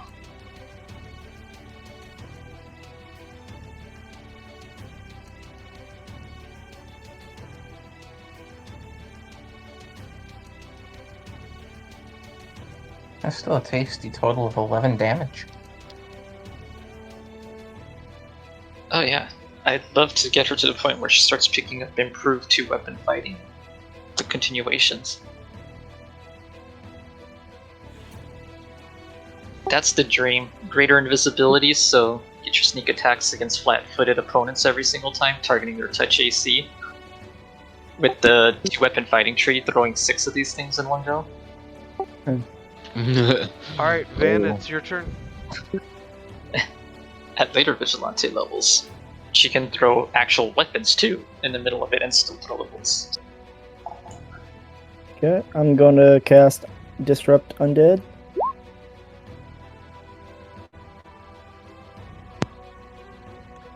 Unfortunately, it looks like your spell fails. Yep. Oh, you're wearing armor? Yeah. What armor do you wear? Hold on. That's a good question. I am wearing spider silk bodysuit. Wait, I'm surprised that even gives penalties. It gives 10. Oh. 10 Yeah, it's they have to balance it somehow because it's already really good armor. Does that end your turn? Yes. Alright, one attack on Van, one attack on Hawks. A 16 to hit Van, That misses. and a 13 to hit Hawks. That misses. Alright, Zui, it's your turn. Alright, just walks on up to Van and double move. As he's moving, he pulls out a potion and hands it to him and says, you're not looking so hot. Are you all going crazy? You're just making it nothing. Must learn to open secret eyes. Eyes that others possess, but not you yet. Then you see them too. Agree.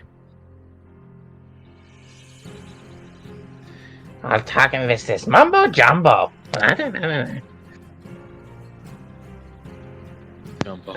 That is my turn. I'm attempting to hand You the are as potion to foolish Vandally. as other living beings are. Alright, Yeah, here, Hawks will just say, like, I'm in a party of full mumbo jumbo. Yeah, you understand now. alright, Hawks, it's your turn. Alright, I'll do Arcane Mark again. Oops, forgot to roll concentration. Success.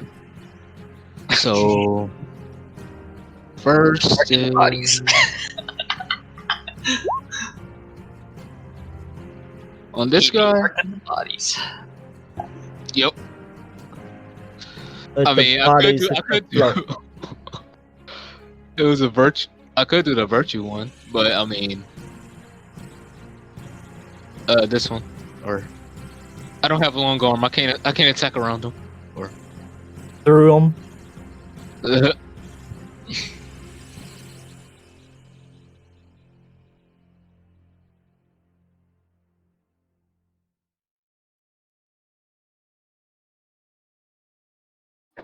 Alright, the last shadow is slain. Yeah, I'll Yo, just. I'll Great heal. work! That was good, Hawks. I'm gonna take the potion that what's his face is giving me. It's a cure light. It's my last potion.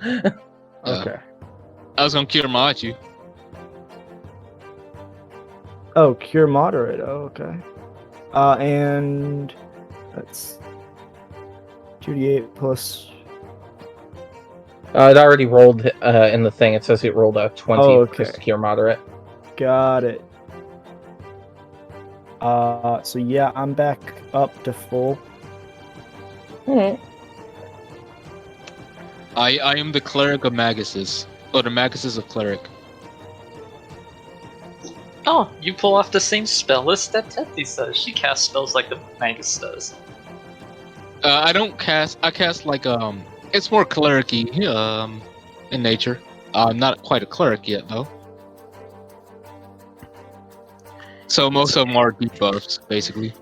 I just want to get Yes. Tethys to the point where she starts picking up ninja levels.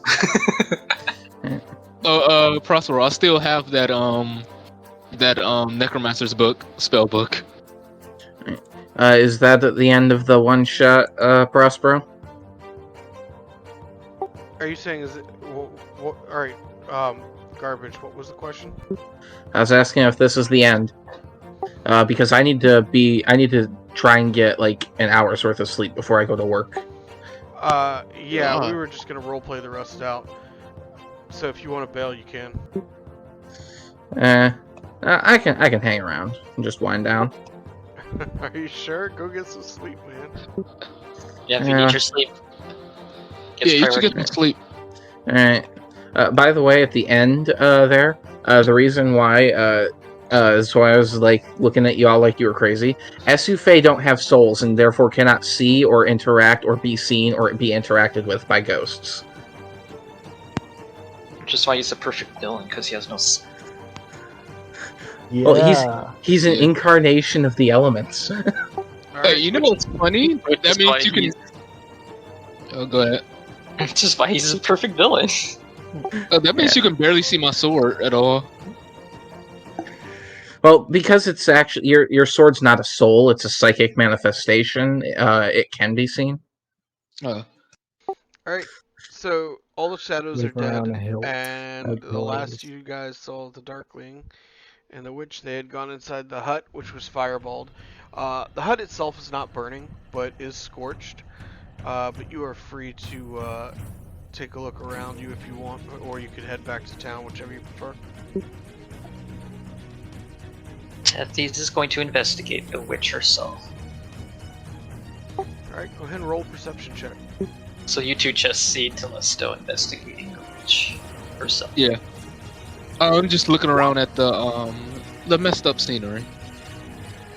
I'll say this is a bit overkill.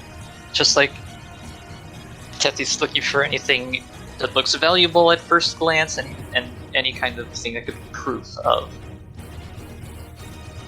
what we did here.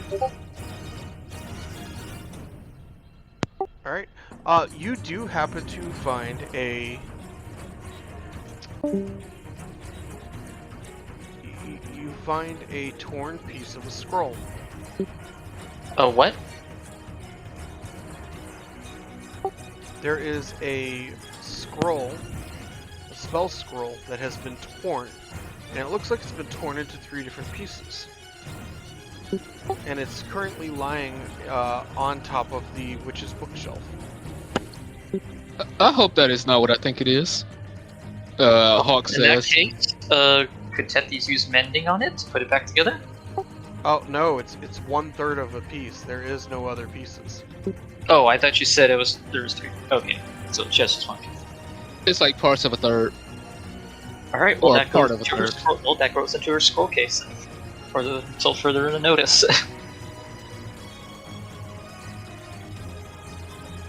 Anything else on the witch? Hawks, you And did she's willing to do her take. Hawks, So. it did look familiar, buddy. All right, I'll just inform. Like I've seen one of them before. It was quite a while ago. If you see before, then you must know more. You wish to take? I'll take that just in case I run into the person with the other piece. Very well. Telesto entrusts to you. She hands you a little piece.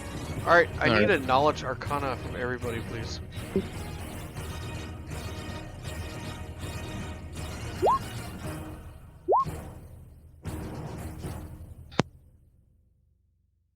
I need to. Oh, I give myself on that perception check. Should have added 2. Nice. That's at 18. Oh well. Alright. Van.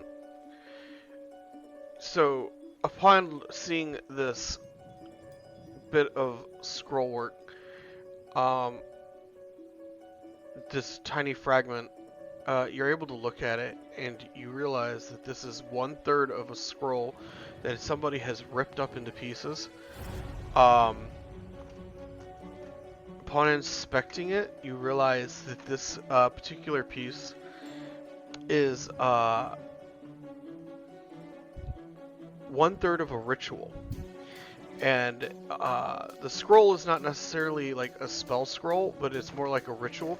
And in order to cast this ritual, you need 3 individual casters. One of arcane, one of that casts something of like nature magic, so like a druid or a shaman, something like that. And then you need a divine caster as well, somebody like a cleric or a paladin. So you get the gist. You need arcane, natural magic, and divine magic. Each of these 3 have to work together in order to cast whatever it is this scroll does. You're not 100% sure what it's intended to do. And if you Do I have any guesses?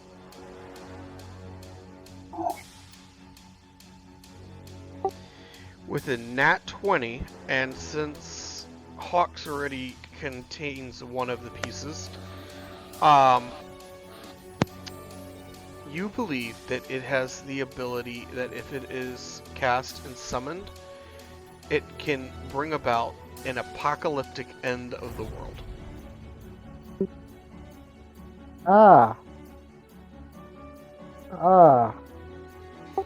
In fact, Hawks, now that you have 2 out of the 3 pieces, because this is just individual storylines here, each of you is finding the exact same thing, and because you might never play with each other again.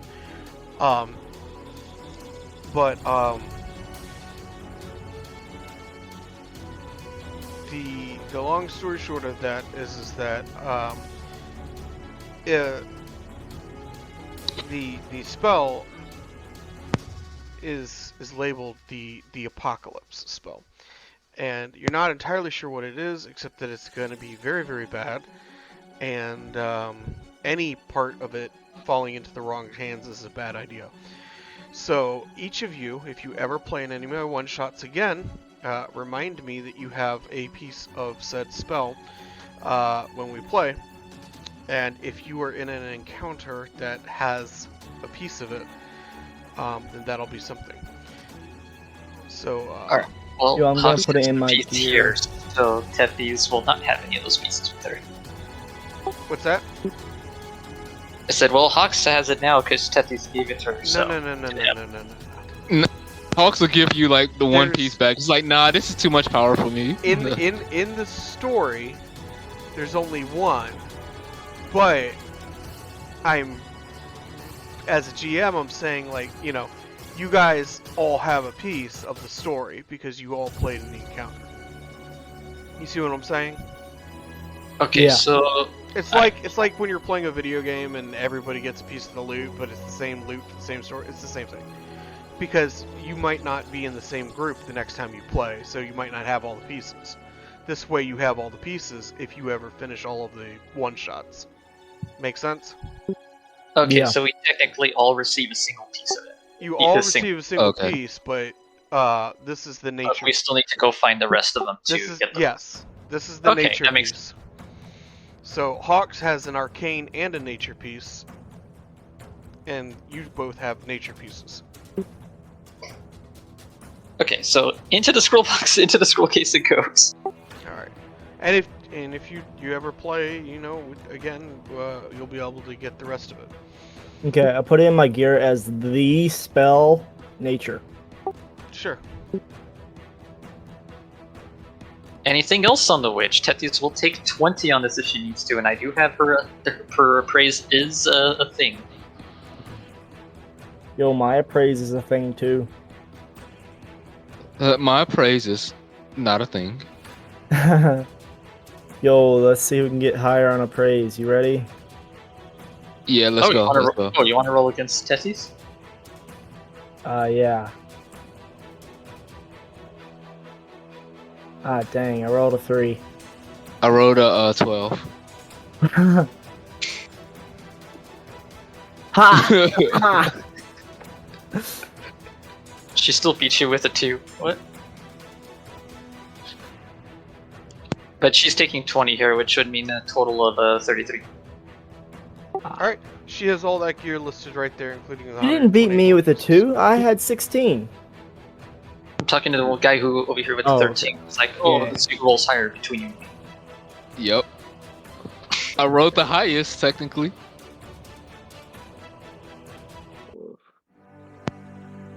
Alright, now is this loot duplicated for each of us too, or? I would say no. Nah, Okay. this is party loot. Yeah, Only Okay, quest, this can only be- quest okay. loot duplicates. Haven't you played WoW? yeah. Nope, I don't play WoW, so there you go. I play Yeah, Final I Fantasy do. It is just a joke. instead. Oh, okay, I was saying I play FF14 instead. Okay, so Alright. She'll dish out some of this stuff to you guys, show it to you. Is like, yo, I'm going to ask for the Wand of Confusion. Okay, she go ahead. seems a little sad to have to give that one up, but hands it to you. Okay. I'll ask for the Ring of Protection. Alright, it's all yours. Thank you. You For go her next. turn, for her turn, she'll take the Wand of False Life. Okay, and I will take. Do you have a Cloak of Resistance yet? I do not. Nobody does. I'll okay, take whoever the did not take amulet the of. Huh? I was gonna say you should take the Cloak of Resistance then. Why? Oh, well, I mean, oh wait, technically we can all just cast Resistance on ourselves, so I guess that kind of invalidates it. See, it's just because Tethys won't get any use out of it. Oh yeah. She gets resistance permanently, so. Yeah, I'll take the Cloak of Resistance, I guess. I mean, unless you can cast Resistance, in which case it's kind of useless for you too, but. Mhm. Wait, who here can't cast Resistance? Me. That's why I took it. Yeah. Alright, then it's I yours. don't have it prepped either. Since I'm spontaneous, I can't really switch. So, But you have it, right? I have it. I don't have it known. It's in my spell list though. Okay, I would say, because yeah, it's a cantrip that saves you 1,000 gold. So, as the party negotiates the loot being handed out all the way back to the tavern, you guys realize that time really flies when you're arguing over loot. So, not that you were arguing, but you get what I'm saying. So, you Debating. arrive back at the tavern. As you arrive, you get a hearty cheer from the other party who's being healed up by the cleric who's checking in on them for the day, having healed them the previous day. And a Bill calls out. He says, "Oh, you made it back."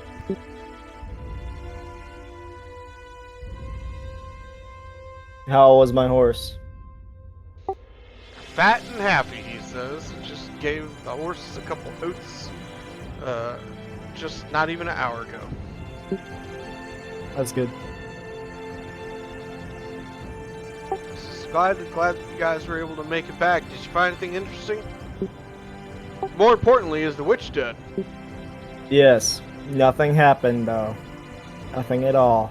We did not blow up a house. Okay. The fiery one wanted to, but we told him not to. I keep telling you, everything can be solved with fire. Okay, that was a good impression. That was. Okay, I had to double check. Tethy's in a mocking way mimics his voice and mannerisms perfectly. Well, let me tell you something. Okay. You guys managed to get through that pretty good. There's plenty more work in town if you're interested.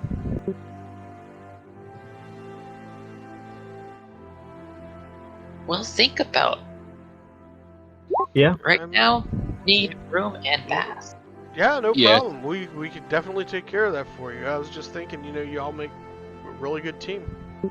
Yes, I have a lot of potato on me. I got beat up by an army of potatoes. Oh, I was gonna say Tethys would like the natural armor amulet, but yeah, take it. Oh, if you want to go ahead and take it, since I have the ring of protection. Yeah, because I was say the amulet. That's because she really doesn't. Yeah, that's really the only item there she can actually get a huge. Yeah, you can amount take. Yeah, you can just take that one. Well, I mean, what's your AC at right now? My AC is let me check. It is. Oh, I didn't put the deflection in there. Wait, why isn't the deflection one in? It should be a 24, I think. With the ring of protection added in, that's a 25 then? Oh no, it should be a 24 with the ring of protection. I don't know why it's not going into my thingy. Oh, that because it's not a miss. All right, there we go. All right. While you're sitting at your table, one of the town guards comes over and says, "We heard that you guys killed the witch." Yes. All right. Well, there was a bounty on that witch, and he throws a bag of coin onto the table, and the bag of coin lands on the table, slides for a few inches, comes to a stop dead center, and you can see that there's a bag of a heavy bag. It's big, filled with little gold coins. How many gold coins? Well, there's a Tethys is a priest check to quickly to scope out how many coins are in this bag. Doing complicated math, like little symbols of maths appear in your head as you calculate the volume of the bag. And you can assume All the others see is just her giving a quick look at the bag with a wink. there is 1,000 gold pieces in that bag. Oh, this good amount to split 4 ways. Alright. And as the scene ends, the party's sitting around the table, drinking the house ale, enjoying company, laughing, reminiscing on all the fun they had, while they count out their profits and their loot is being split amongst them. Well, as much fun as you can have scolding a fiery boy. Right. And the people around the tavern gathering to listen to the tale of how the witch was slain. And that is where we were going to leave it for the night. Okay, so Nice. basically here, you know what I decided? Hawk should take the amulet, and the reasoning here is because Tethys has access to on-demand invisibility, on-demand blur, and on-demand mirror image, so she has a bunch of other ways to increase her ability to avoid damage and not die. given that Hawks is a spiritualist and likes being up close and personal with his phantom blades and his magic, he probably could stand to use the extra armor. So Okay, I mean, and we're splitting the 120 and the 1,000 4 ways, right? that's the intention, because both are easily divisible by 4. Yep. However, for giving you the amulet, Tethys will want the Scroll of Cloudkill. all right, you can go ahead. All right, guys. Hey, my AC is a 25 now. Well, Neat. I hope you guys enjoyed it, a game, and Yeah, I it hope was- that it it was fun. It was. Yeah, it was. All right. I like the potatoes. You like the I- potatoes? They were Yes. fun. They were a time. So I have very many brothers, but my brothers, those are actually not my creation. I cannot take credit for them. So I have 2 brothers, Mastermind and Zalbazin, who are on the server. And Mastermind min-maxes his mages, and it got to the point where it was so bad that Zalbazin and Mastermind actually had to create the potatoes. They have much more abilities. That was the nerfed down version, so that way they weren't going to overpower and kill you guys. But they had to actually homebrew a whole bunch of monsters, just for their legendary level 20 plus characters. And some of those monsters were so much fun that we decided to keep them in our world. What's nice is they remind me of the conversion I did for the infamous cabbages from the Konosuba universe that I used as a homebrew encounter for one of my other group. Which is basically the same thing, but just picture these potatoes, but if they could fly with a perfect fly speed and had a slam attack. Right on. Well, I will have I'm going to bring the recording to an end, and like I said, I'm going to have that recording posted. I'll send you guys links, and you can go back and rewatch it and enjoy it.